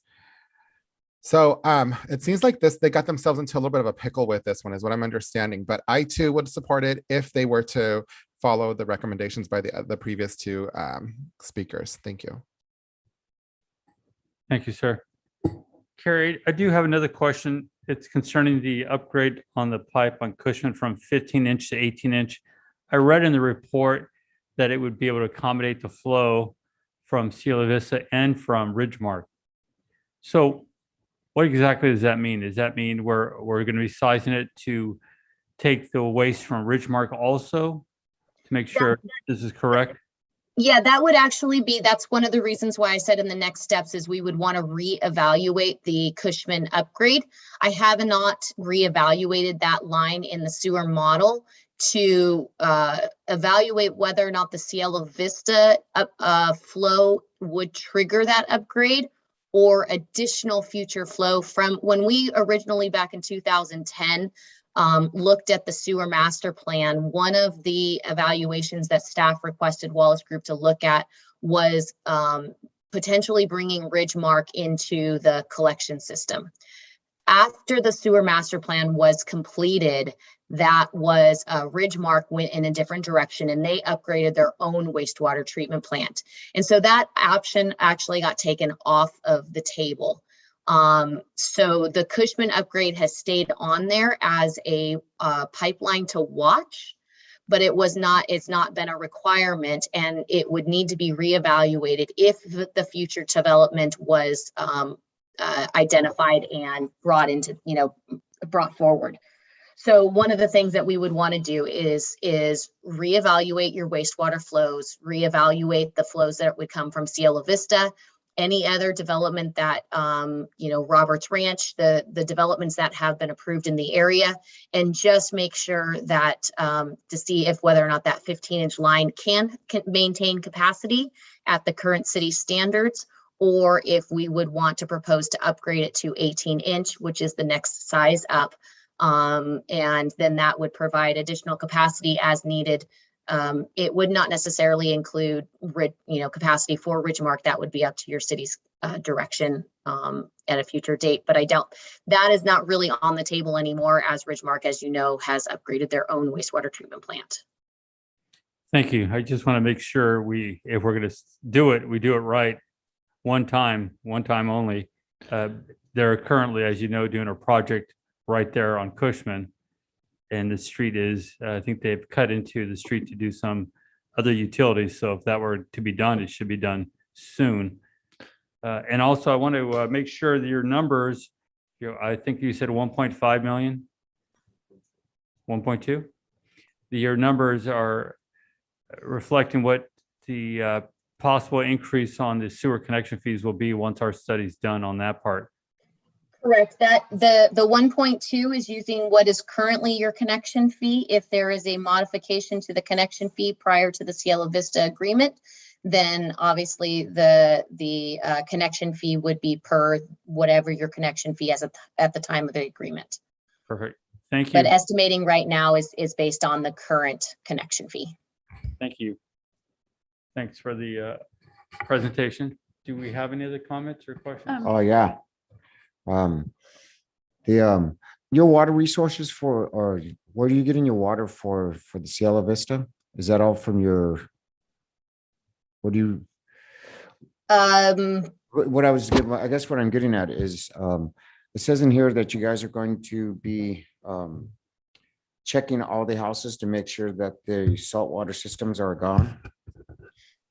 Correct. So I believe, actually, you cannot quote me on who the water purveyor is for Cielo Vista. I apologize.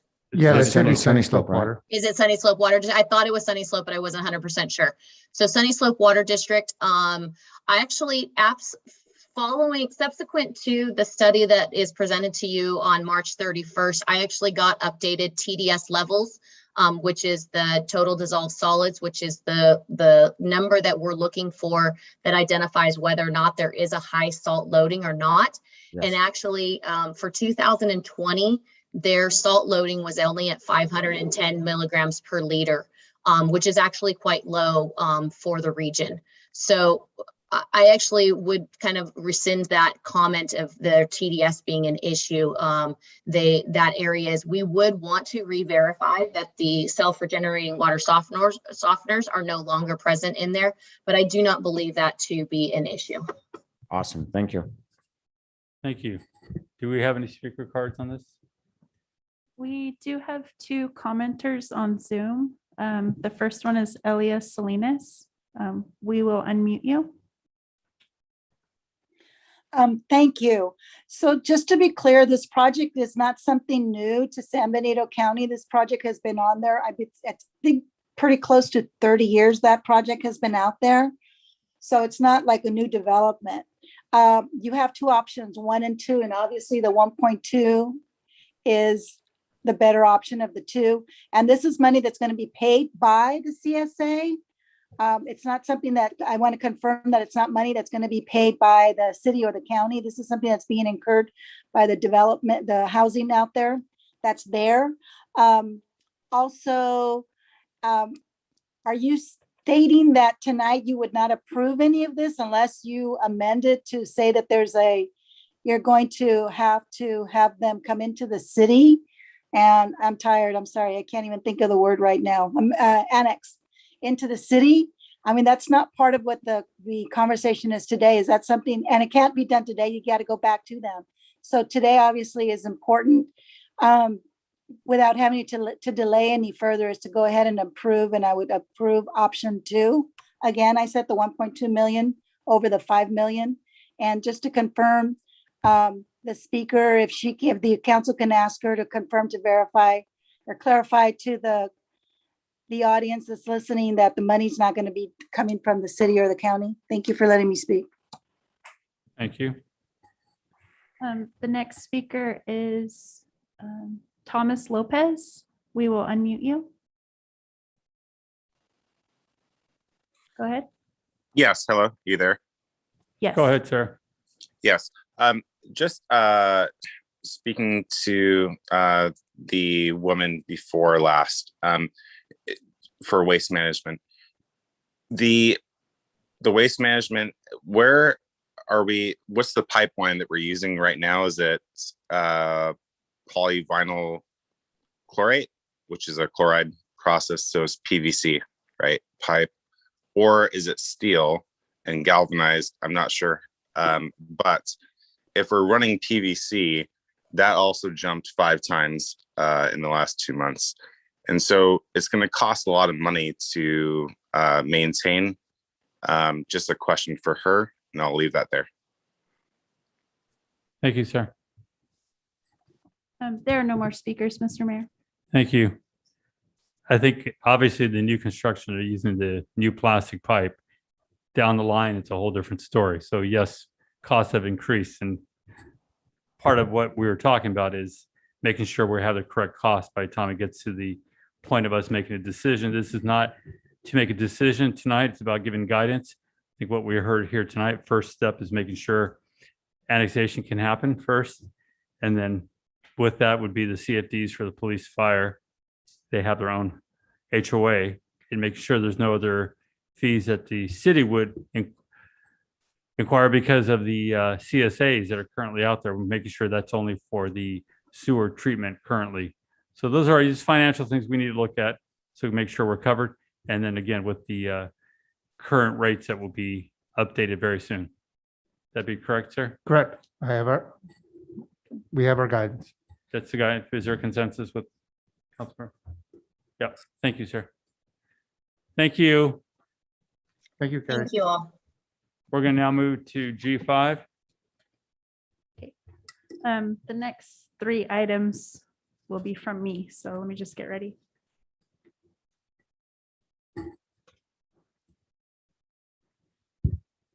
Okay, so this item G5 is the city clerk's office received a request from Councilmember Burns to display the breast cancer awareness flag at City Hall during the month of October 2021.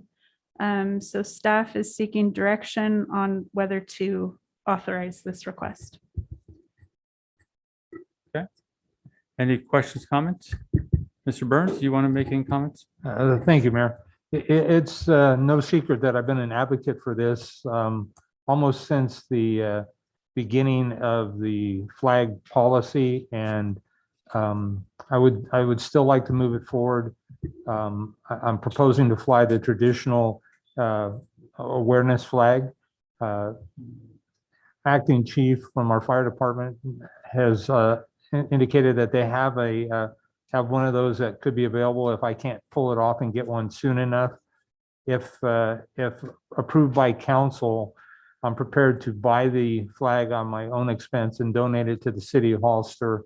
I'm looking to go with a reputable flag company, and hopefully I can get one soon enough. But if not, it sounds like the fire department's got my back to have one in time for October. I know it's a quick turnaround.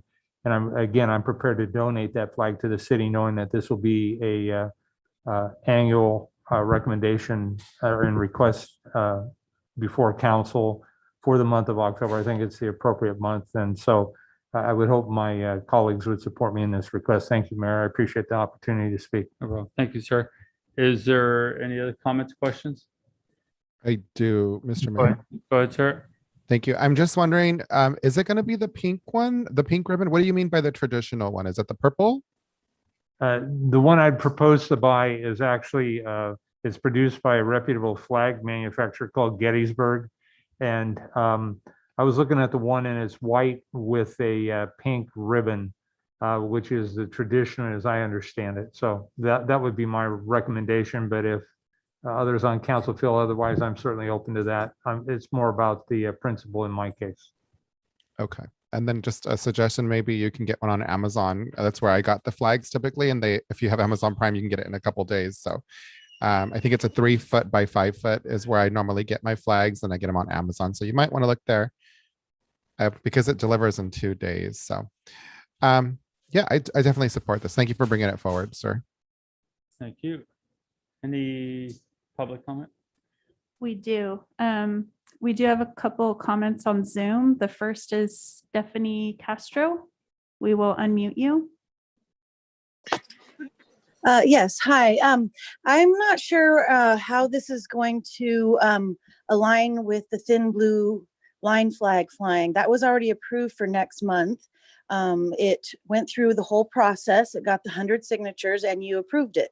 So how is the breast cancer awareness flag going to fly also? If this was proposed under the old guidelines, then where are the 100 signatures? Where is the image of the flag that's going to be flown? Where is all the paperwork on this? You don't even have a new policy proposed because you rescinded your last policy, which this falls under. So you have no policy in place. So how is this going to fly? Literally and figuratively. You already approved the thin blue line for next month. Okay, we've already talked about this. It's first come, first served basis. The thin blue line was first. It got approved. It's going to fly. It should fly solo because the breast cancer awareness, as much as I am for that, obviously, I mean, I'm a woman. It happens to women, happens to men. You know, it's, you know, I have friends and family who have had it, and people who are going through it now and will probably die. But, so I'm all for it, but you have to follow the process, your own process. And there was no application for this ever, actually. Yes, I think it's a great proposal. Of course it is. It's a great proposal, but you have to follow your protocol. And when this was brought to our attention, it was under your old guidelines. So how do you plan to implement this flag? Under the old policy, the new policy? There is no new policy. Which policy is this going to fly? It doesn't make sense. You already approved the thin blue line for next month, and that is the one that's going to fly. So I'm not sure how you intend to fly this one. It doesn't make sense. You have to follow your policies. You can't just overstep them, and just because you want it and you think it's a good cause. Of course it is. Nobody's denying that, but first come, first serve. There's a time stamp. The application was time stamped. Where's this application? Where are the 100 signatures? Where is the image of the flag? Where is the application? Where are all those hoops that you made everyone else go through? Where are all of those? This is an already done deal. The thin blue line is flying next month. You should not be flying this on the same pole because there's no application that was involved in this one. So think about it. Thank you. Think about it. Okay, the next speaker we have on Zoom is Thomas Lopez. We will unmute you. Go ahead. Yeah, hi. I'm gonna you there? Yes, sir. Yes, Mr. Mayor and Council. I'm gonna echo what she just said, which the officers that serve our community deserve respect. And it's too long that they haven't had respect. And I'm going to ask you a really hard question, Mr. Mayor. You marched down Black Lives Matter down the street of Hollister and then immediately declared a COVID-19 outbreak. To those restaurants and small businesses that you helped march, okay? You didn't have a mask on, by the way. And so here's the issue. I lost my aunt to breast cancer. I've had my ex-wife, mother-in-law, she also had breast cancer. But you need to start holding up the people that defends people from evil. And those people are my friends. They are cops, they are sheriffs, they are DEA, they are DOA. They are great people. Just get it together and please represent them and salute the flag to the blue line. I'm going to just yield back with that. And I appreciate you guys this time. Thanks. Thank you, sir. The next speaker is Elia Salinas. We will unmute you. Go ahead. Hi, thank you. I appreciate Councilman Burns for bringing this issue up. And I did speak a while back when we were talking about the flags that October is also for firefighters month as well. And they do fundraising and sell t-shirts, pink t-shirts for breast awareness and that. So I would not at this time, but maybe next year, consider also including the fire department and the flag that they have with regards to firefighter awareness. And I know that Councilman Vice Mayor Resendez was saying something about the color. The color is pink. The purple is for domestic violence, which also is in October. So maybe sometime next year, something about splitting that. And so I think it's a great idea, and thank you for bringing it forward. I think I'm sure the council will explain to the speakers with regards to the thin blue line that was approved by you and that'll take place next year and not in October, but next year in May. So thank you for letting me speak. Thank you. There are no more speakers, Mr. Any Mayor. other questions, comments? I do, Mr. Mayor. Councilmember Burns first, and then we'll go to you, sir. Thank you, Mayor. I want to be clear, we are going to fly the thin blue flag beginning October 1st, correct? Yes, sir. Yeah, that's Okay, correct. Yeah. and so, but I also want to be clear that that pole was designed for one or more flags. And I don't want to get into an argument or a confrontation or even necessarily a conversation. I have no sense that it needs that the breast cancer awareness flag needs to fly above the thin blue line flag. I'm absolutely fine with it flying beneath it as it's a secondary request. And recognizing that council moved tonight to rescind the flag policy, this request, I believe, would be consistent with the current policy, which is in essence to bring it before council. Am I correct? Correct, sir. Okay, I just wanted to set the record straight. And so again, I'm fine, and I do believe that the unity pole has the ability to fly more than one flag. And also, I did have a conversation with our fire chief regarding moving forward with the thin red line flag next year in 2022.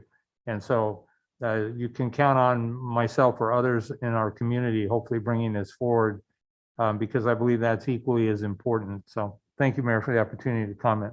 Thank you, sir. Mr. Resendez? Yeah, thank you. I was just thinking, maybe it would be a nice gesture to invite law enforcement down, fire department down, have them each hoist up the flags if they're willing to do that. And then it can also start as like, as a kickoff for the campaign.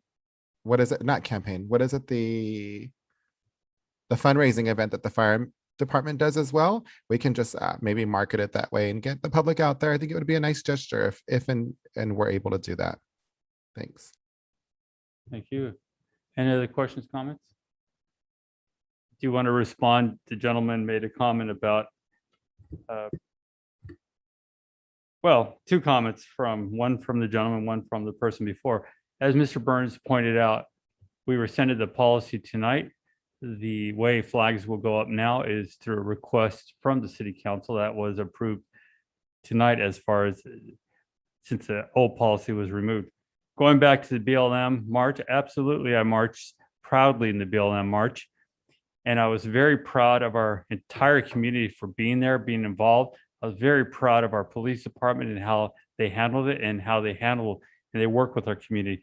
Nobody is perfect, but our community does a darn good job at coming together.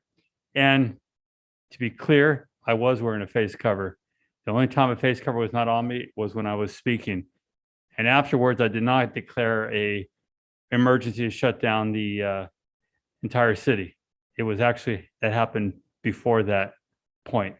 And again, we worked well as a community to get through that. We're still fighting it. Unfortunately, we've lost more citizens in the last few weeks in our community, which we shouldn't have. But we're going to get through it as a community. And I'm happy to support the flying of this flag also. With that, is there a consensus to move forward with this item? Yes, on my part, there is. We're going with the sort of consensus, correct? Yes. Thank you. We're going to now move to item 6, G6. Okay. All right. That's me again. This item is requesting that council create and appoint 2 members to an ad hoc committee to review and recommend improvements and enhancements for the community. It would be a community beautification ad hoc. So just looking for 2 members of council that would want to do this. Thank you. I did bring this forward.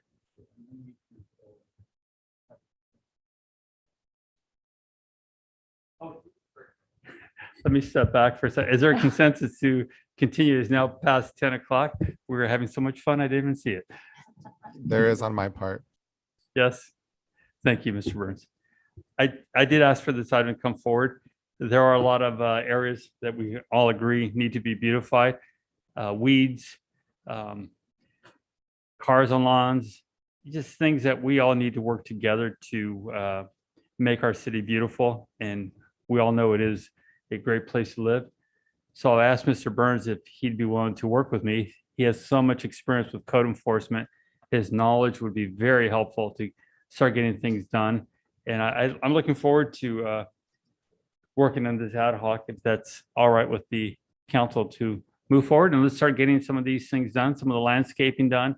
Parks are looking much better. And thanks to our rec department, so many good things are already starting to happen. And I can see within a year, we're going to have a whole different city here. And we're going to be very, very proud of it. So that's what I'm asking for tonight, if that's all right with Mr. Burns. First off. Mayor, I'd be pleased to be involved. I'd also, if another council member wants to, I'm fine with that as well. But I also want to say I am highly, highly encouraged by the comments you made earlier about Caltrans being willing to give us control of the Highway 25 through our city. I think that's remarkable progress. And so I'd be pleased to, but if another council member wants to, I would absolutely be willing to let them as well. Thank you, sir. Any other comments? I'm fine with yourself and Councilmember Burns. Thank you. Is there a consensus on this? I see a consensus. Okay. Thank you. Consensus on that item. Mayor, if it's okay. So when I have a meeting with COG, I will forward that information to both of you. Thank you. They're ready for you, by the way. Caltrans District 5 is ready. So we'll move on now to item G7. Just wondering, it looks like we maybe have somebody who wants to make comment on Oh, that I'm one. sorry. I Yeah. skipped over that. Go ahead and step back. Elia Salinas, do you want to make comment on the beautification committee? Yes, I do. Thank you. I'd just like to know the difference between beautifying the city of Hollister, that why that it wouldn't be that part of the general plan. And then I know you were talking about abatement and weeds and cars. There's already ordinance for that. So isn't that just part of enforcing the ordinance to clear, you got the fire department that takes care of the weeds and they send out letters, and then then you got to go to court or charge them if they don't do what they're supposed to do. Same thing for cars. So why is there a need for an ad hoc committee if something is already in place? The only thing that I can see is if in the general plan you're not including the beautification of parks. So thank you for letting me speak. Thank you. And you brought up a really good question, and a good example of that. You're pointing out some of the empty lots that the fire department does take care of once a year. The question is, should we be waiting once a year?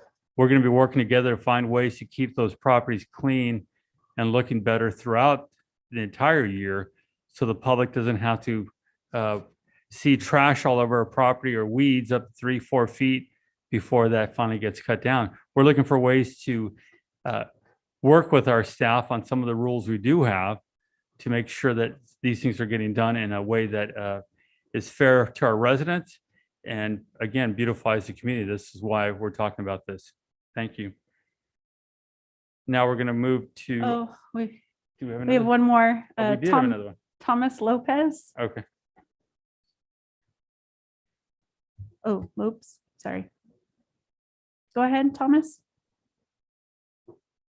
Go ahead, Mr. Lopes.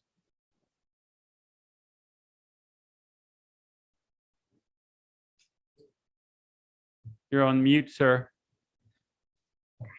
Sorry about that. You there? Okay. Yeah, I appreciate you telling me that. Question for you. I was in Huntington Beach and I moved to Phoenix during COVID and then came back to my hometown. My question to you is, you're talking about trash and litter. I also know that we've been in Huntington Beach, we had bobbers, and That's what we call them down there. And they were hypodermic needles from San Francisco. So I am very aware of trash. I'm wondering, what are we going to do? Because when I came back to this city and I found all of the trash and litter and seeing homelessness, like I've never seen homelessness like this on our streets. What is your plan? And that I'll just leave it there. Well, that'd be a different conversation, sir, because we're not talking about the homeless. I can tell you, I've been working for quite a while trying to get solutions for homeless. When I first became mayor, there was a large homeless problem. That's 8 years ago. And I pointed that out when many said there's no homeless here. I said, no, you need to go look behind some bushes. Many homeless here, lots of trash, needles, and so on. Since then, we now have a homeless shelter, and we're moving forward and helping them, as I mentioned early in the meeting today. A lot of partners in making that happen. It just doesn't happen with one agency. It's several partners making the changes, and that's what we're working on here. And that's part of this beautification plan too, is making sure that some of these areas stay clean. Thank you, sir. Is that the last speaker? There are no more speakers, Mr. Mayor. Thank you. We will now move to item G7. Okay, that's also me. So this item, consider amendments to the code section of the Hollister Muni Code, Chapter 2.04. Staff requests that City Council consider amending this chapter to add language regarding campaign finance reform, as well as requiring that candidates sign the acknowledgement form. What this means is basically we adopted a resolution putting limits on campaign contributions, but we're seeking direction on whether you want to make an amendment to the city code regarding that, as well as all city council members and commissioners, I believe, have to sign an acknowledgement about that whole chapter regarding city council conduct. And we're also asking if you would like candidates to sign something when they run for office, acknowledging that they've read that part of our city code. And also this item is for if you want to make any other changes to that section of the city code as you guys discuss these options, and just give us direction on whether we should come back. It would take an ordinance to amend city code. So whatever amendments you want to make, we would have to come back with a first and second reading of an ordinance. And that's it. So just to be clear, so the rules, I think this item, it was not so much about campaign finance. That's already been approved from the city side. What this was about was to make sure candidates running for office are following the same rules as council members, that being mutual respect for each other, not doing things that criticizing or attacking each other, following the same rules we're following. I think that's what this was about. Okay. And blending it together in one document is what was, I think, proposed. Would that be correct? That is correct. Yeah, so I thought it was just about signing the acknowledgement myself. Yeah, so Yeah. everybody's Yeah. acknowledging they're following the rules also. Yeah, that's what my understanding. So they can't say, well, I didn't sign any rules, so I can Yeah. call anybody I want names and so on. So this is just to blend those together, making sure that Yeah. everyone understands they're on the same page. My- Councilman Burns, did you have a comment? Yeah, actually, I did. I'm all for this, signing this, for supporting them, everybody signing the acknowledgement. I do have issues with the capital, the cap on the campaign contributions. I think it's not level, it's not fair to some constituents. That's like myself. It's like, you know what, I didn't get a lot of, most of mine were lower contributions until after I won. But I don't know. You know what? I just don't feel like it's a fair process to put a limit of just $250. I like the transparency. The other issue I have, which I don't even know, should I even be talking about this now? Because we're just voting on the acknowledgement, correct? I mean, it mentions campaign finance reform, so maybe I think misunderstood, but. It's in the rules. I think they put them together under the same rules. Oh, okay. Because I think campaign finance was over here, the rules were over here. But it This was all puts it together. all That's together. the other part that Correct. was weird to me. But yeah, so I'm just not comfortable with just $250. I love the transparency. The other thing, the minimum of reporting everything. So basically, from my understanding, if someone gives me a bottle of water, I'm gonna have to record that because that's over $1. No? No, monetary. It's just this is all just monetary. So I don't see, I think the FPPC, their rules, they pretty much cover all this. The transparency, I guess, it's not that big of a deal to me. But the issue I have was just with the $250 cap. That's my biggest issue with this. I'd like for us to amend this resolution to raise it to what are most cities? Do they have a cap? That tends to be all over the map, Councilmember Perez. I'm not sure that we could create, I'm not sure that I could answer what the average is in different cities around the state of California. There's a great deal of diversity on that. Yeah, it's like, what does it matter how much, I mean, if we put $1,000, I mean, I don't even see why put a cap on it, but it's like, even if you put $1,000 cap, I think it's more what I gather from this amended resolution is basically, we want to know who's giving you the money, not how much you're getting. But now it's like, who's giving it to you? And I don't want them to give you too much. And I don't think that's appropriate for campaigns because some people are more financially prepared to support themselves through this campaign process than others. And if we're going to put if we're going to put caps on stuff, why don't we put a cap on how much you can spend total and make it fair across the whole playing field? So those are my things. But as far as the actual acknowledgement, I'm all for that. Mr. Burns. Thank you, Mayor. I try and stay out of this world, but I'm gonna hazard to go there tonight. Just a what if scenario. Certainly there are consequences for council members when they're in violation of the ordinance. Having said that, if I'm a candidate and I refuse to sign the acknowledgement, what is the consequence as far as, does that mean we will not give them election papers to run or is it more of a philosophical thing where, you know, okay. That was actually going to be my question was if I could get clarification on what happens if they don't sign it, or would there be a box that just says, I do consent to this or I do not? And so we have to keep a record of maybe I do or do not consent to this. Right. And I recall. Is that just kept on file with their election paperwork?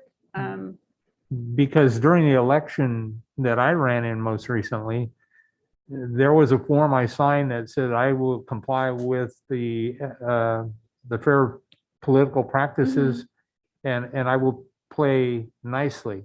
And I chose to sign it because that's what I wanted to do. Yeah. But I wasn't required to sign it, and it didn't mean that I still couldn't run for election. And frankly, I don't know. I also think it then transferred over to the San Benito County Elections Office where they indicated that you either did or did not, but there didn't seem to be a consequence to it. Philosophically, I agree 100% with this, and I would hope any candidate will as well. But, and I'm willing to agree to this tonight, even for a philosophical reason. But sometimes I worry that we create things that then creates a challenge that there's no real action that can happen. And I don't know. And Mr. Epperson, I don't know if you have a sense for this or if this is just more of a philosophical thing that we're discussing here. Well, describing it as a philosophical thing is not an incorrect matter. What we have essentially is asking the candidates to acknowledge that they've read it and received it. And which, if the council wants to do more than that and actually put in some sort of action in the event that they refuse to, that's something that's going to have to be done very carefully, and we can explore that. It's not something that can just be thrown out there and as a regular rule without going through a lot more hoops. Thank you for the clarification. Again, I think that I don't know anybody that wouldn't say that they've received it, they read it, because just by receiving it and reading it doesn't necessarily imply that they agree with it. And then their actions will certainly, be the evidence that either they did or they didn't agree with it. But at that point, it just feels like it's a philosophical thing to me, and hopefully, future leaders want to play nice together and be kind through the process. So thank you. I appreciate the clarification. Thank you. Sure, and I think that's a really good point you're making. I think most start off their campaigns and they want to work or run in a campaign that's honorable. I think you're absolutely right to try to lay down a law on some of the rules, not the financial ones, but some of the other rules. It's a little more difficult. That could be something where it's a censure or something else that somebody's running for office and coming over and calling everybody names and different things. And we say, hey, the public is allowed to know that this person is just not behaving nicely. So that's one way to do it, a censure. As far as campaign contributions, you're the perfect example. Both of you are great examples of campaigns that were run without really outside dollars. And that's what we want in a small community. We want that participation locally. We don't want, here's $1,000, do me right later. And not that it's a bribe, but it's just not right. And it shouldn't be. I mean, you guys did great campaigns and it works. We proved it works. One of the people that ran for supervisor was outspent by 10 times. 10 times. $100,000 compared to $10,000. All of that money was from out of town. That's not right. But he won because he worked the streets and walked, and I think you said you wore out a pair of shoes, right? We all did it. And that's what campaigns should be about in our community, because once that happens, nobody's gonna come over and tell you owe them a favor. You're gonna say, I don't owe you anything. I wore out a pair of shoes to win this race, and don't ever tell me that again. So that's the whole purpose. Keep it fair, keep it honest here in our community, and I think we're gonna see the results of that. Mr. Mayor. Go ahead, sir. Thank you. I thought some good points were brought up. Councilmember Burns said, is it philosophical? Like, in a sense it is, right? But I do agree that with the mayor that in extreme cases, we have to have some type of enforcement, some type of regulation, right? And that's why I brought it up, because I saw some things I was pretty concerned about. And I think in our essence, what we can do is only censure somebody. Like, that's pretty much it. That's what we can do, is censure somebody. Maybe, maybe send a letter or a complaint to FPCC. We can do that, or you can do that on an individual basis. Anybody can do that. It's just like, but I think it is the right thing to do. I think that it needs to apply to all the candidates, not just us up here. We have to hold them to that standard, and I hope that they would follow those rules, and it does say something when we take action on it, when we say, this is what we expect, this is the standard we hold ourselves to, and we hope that you would too. So definitely support that. And then Councilmember Perez brought up a good point about gifts. Like, the FPCC does have monetary contributions as far as gifts, right? Does everybody follow that? I mean, I don't know. Like, I've been offered like concert tickets. Does that get reported on your forms when you go to a concert? There's gifts, and this happened with other council members that I know didn't get reported. You get tickets to things, you get invited to events. You've got to, if you're really interested, in my opinion, if you're really for the cause and you really want to support them, then put your own money into buying a ticket to go to that event or to that concert.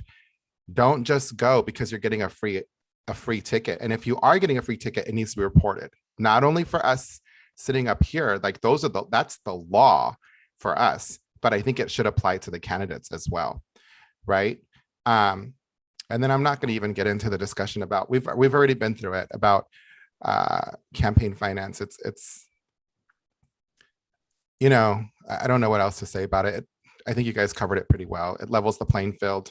It does give certain people an advantage, and it really helps to lower the influence of outside special interests that have a financial interest in the dealings of our city council.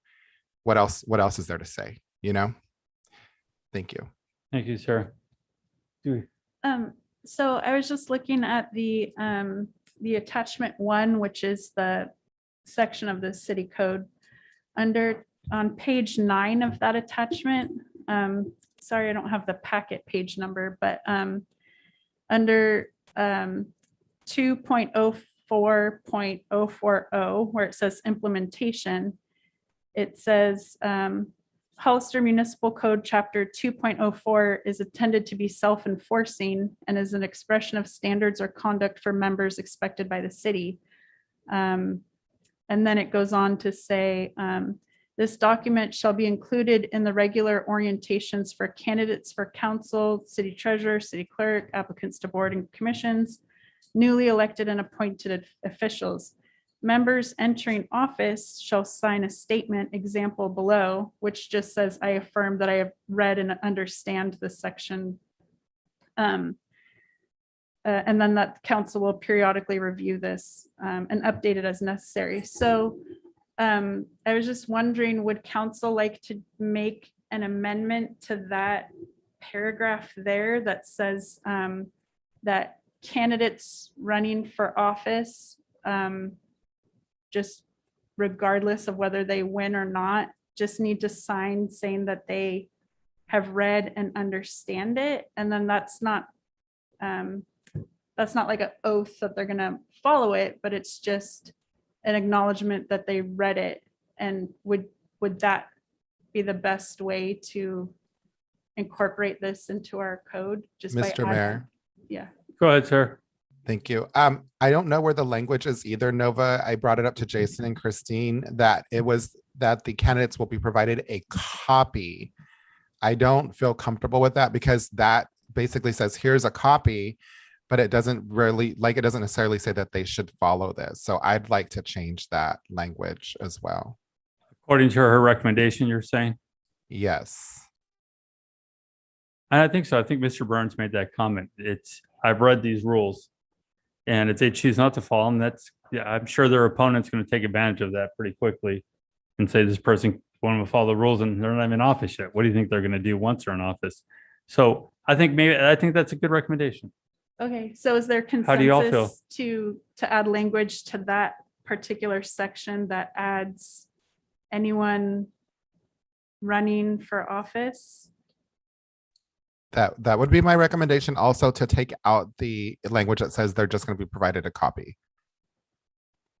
Because it doesn't say they need to follow it. It's like, oh, here's a copy, but it doesn't say that they need to follow it. So. It doesn't say to anyone to follow it, actually. It just says this document will be included, so given to candidates, and then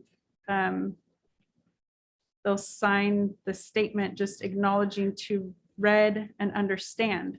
So is there any amendment you want to make to that language saying read, understand, and will follow, or just leave it as is as far as that goes? I think we ask people to sign that they have read it and they're going to follow the rules. Because that, again, once that happens, if they choose to break the rules, no, we can't punish them, but the public deserves to know that somebody's already breaking all the rules up front. And then should I assume that this applies to everyone, city council, city treasurer, city clerk, boards and commissions, newly elected, and say those running for office or something? My recommendation would be absolutely. Also, I'm sorry, I feel like I'm just cutting in. I just remembered something. I don't know if the commissioners have been given this information. It needs to be given to them.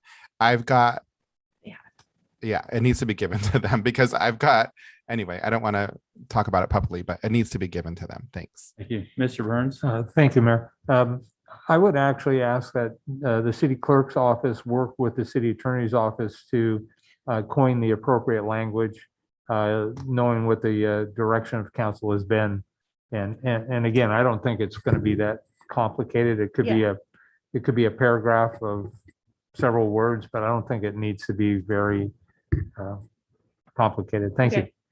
Okay. Yeah, I think that's a great idea. And of course, whatever we come up with the city attorney, it's going to come to council for first reading, second reading.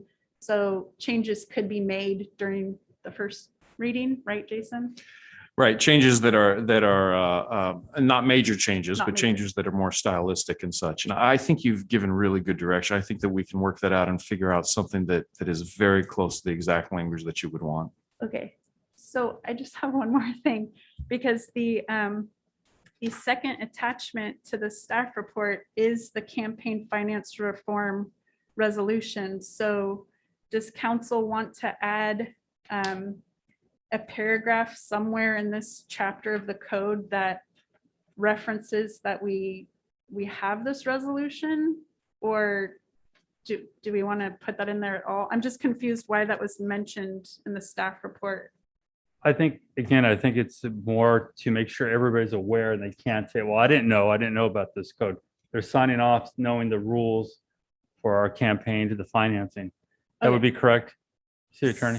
I think that's exactly acknowledge- correct. And We know these rules. I mean, clearly everybody knows them right now, but we want to make sure nobody says, well, I didn't know because I didn't know to look in this section. That's Okay. part of the package. So Jason, we could talk about this later, but just really quick, would we just add something that just references that resolution? exactly. Okay. Yes. Sounds good.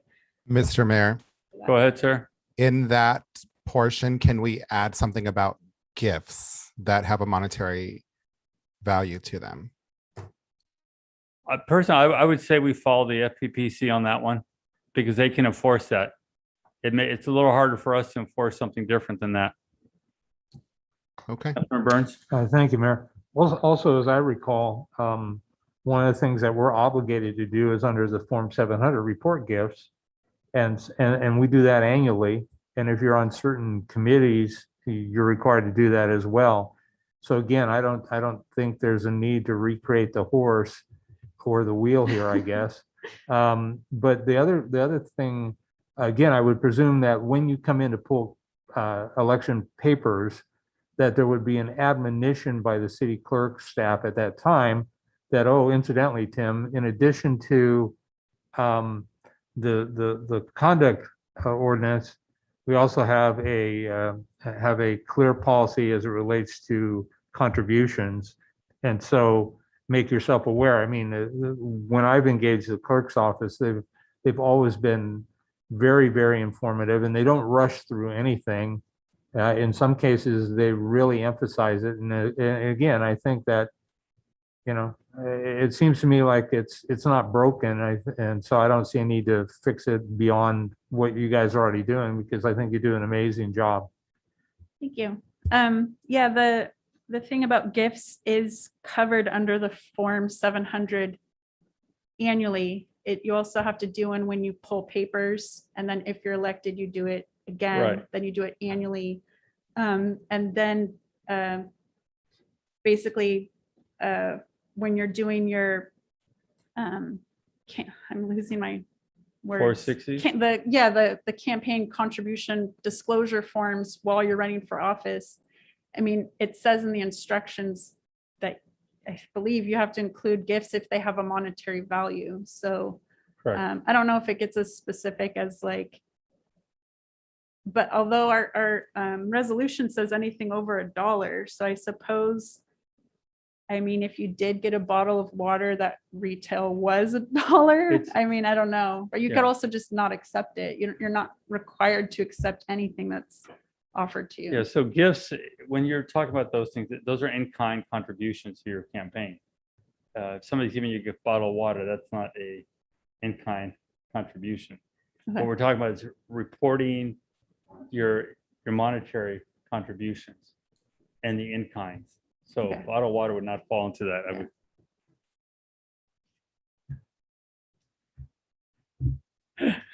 Mr. Mayor, I'll be honest, I want to be careful what I'm saying because of course I can't give legal advice in open session.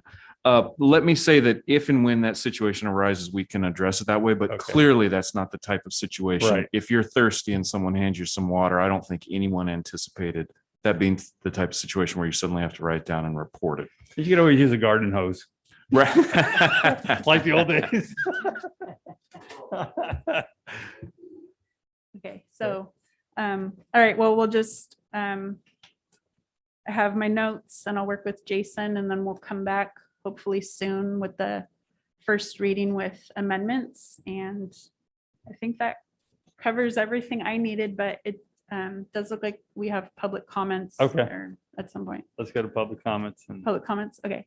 So on Zoom, we have Elias Salinas. We will go ahead and unmute you. Thank you. I'll make it quick, so I know you guys want to go home. With regards to the $1 contribution, that's kind of, that's really silly. I'm going to use an example. If you have a contribution of $99 and under, you don't have to know who the person is. But now when you have someone that's going to contribute $1 and it happens to be a city employee and it happens to be donated to your opponent, now you got a problem. Because that has happened when an employee, a city employee, has had a campaign lawn sign, and now you know that that employee had your opponent's law sign, and that has happened. So I really, really think you need to reconsider that. Also, I can see myself, and I think you guys can agree with me, is that I can write, and I would write 100 checks for $1 each, and that would be a lot of work for the city clerk to have to input all that information. So you really need to consider this. And the $250, I think it's really, really low. But here's the thing with that. You win a campaign by knocking on doors. You're absolutely right, Mayor.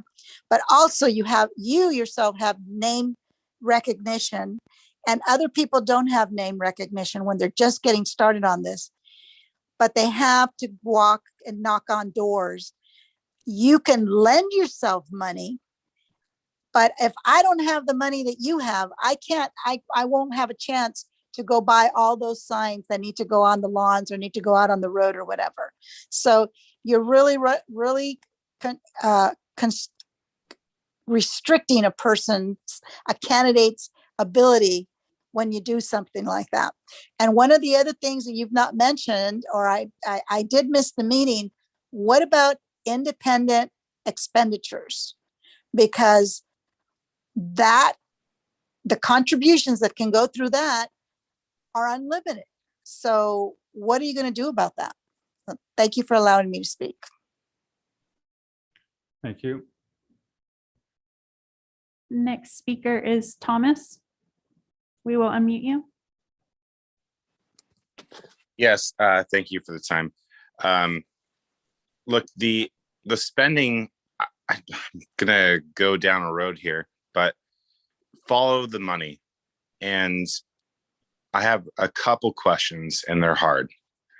One, Mr. Mayor,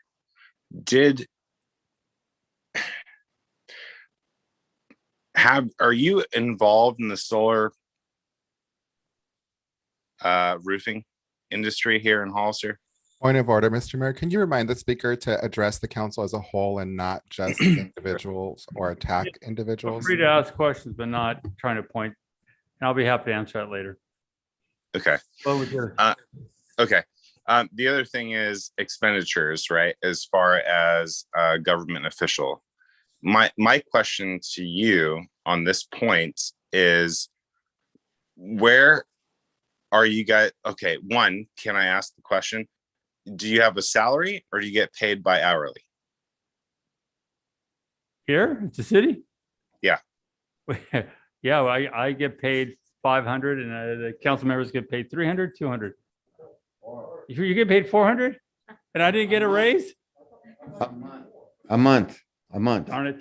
100 a The week. reason I ask is somebody posted that you guys were getting paid $86,000. This is Is what that a false statement? absolutely false statement. Okay, I just wanted to clarify Yeah. because I was like, wow, that's a really high hourly rate of things, right? Yes, it is. So I wish I'd make that money. Anyways, on top of that, I want to appreciate all of you guys up on the board. If that's the case and you're only making $400 to $500, you're doing a heck of a job. Keep going. And we hope you make good decisions for this community. Thank you. Thanks. Okay, there are no more speakers. Thank you. I'll go back and Ms. Salinas had a question about independent expenditure committees. We did address that in the way that in the future or now, independent expenditure committees have to report their top 10 donors for that campaign to make it more clear on who is really supporting them. I think independent expenditure committees are one of the worst things we could have. Unfortunately, at this point, the Supreme Court still views them as a person, which is wrong. But I think if a candidate is relying on independent expenditures, that should be the first candidate you write off as a person that's not ready for this job. As far as the other gentleman's comment about, do I do solar? Yeah, I do solar. I do electrical. I do a banquet facility.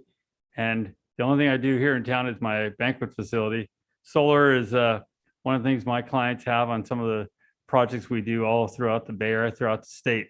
And it's not the misinformation, unfortunately, that people like to spread in our community. And we definitely do not get paid $80,000 a year. Absolutely false. We're 305. I'm upset. I'm getting 500 a year. That's all we get. We're here because we love our community. And you can't make the claim that we're here for the money. That's for dang sure. So thank you very much. Do we have a consensus? Are we good with? Yeah, I think I got clear direction and I'll work with Jason and we'll come back with the Thank you. ordinance. We got a consensus from council? Yes. All right, thank you, everyone. HIJ and K, there is no business. Mr. Resendez, you wanted to adjourn the meeting in the name of one person that passed away. I've got it. Yeah, I've got what I'm going to say to cover Okay. your request. So if my colleagues would support me in this, I would like to adjourn the meeting in memory of Cy L. Nunez, who lost his battle a couple days ago to COVID-19, as well as all of the citizens of the city of Hollister that have lost their battle to COVID-19. I'd like, if we could add Mr. Kenny Perez, who passed away a few weeks ago, also a good friend of many people in this community and person that started a lot of these cleanup projects and done good work. If we can add his name to it, sir. I will definitely accept that. So Cy L. Nunez, Kenneth Perez, and then all of the citizens who had lost their battle to COVID-19 from the city of Hollister. Thank you, sir. Is there a second? Second. Motion second. Roll call, please. Councilmember Perez. Councilmember Burns. Yes. Vice Mayor Resendez. Yes. Mayor Velasquez. Yes. Motion carries unanimously. Thank you. Thank you, everyone, and good night. Good night, everyone.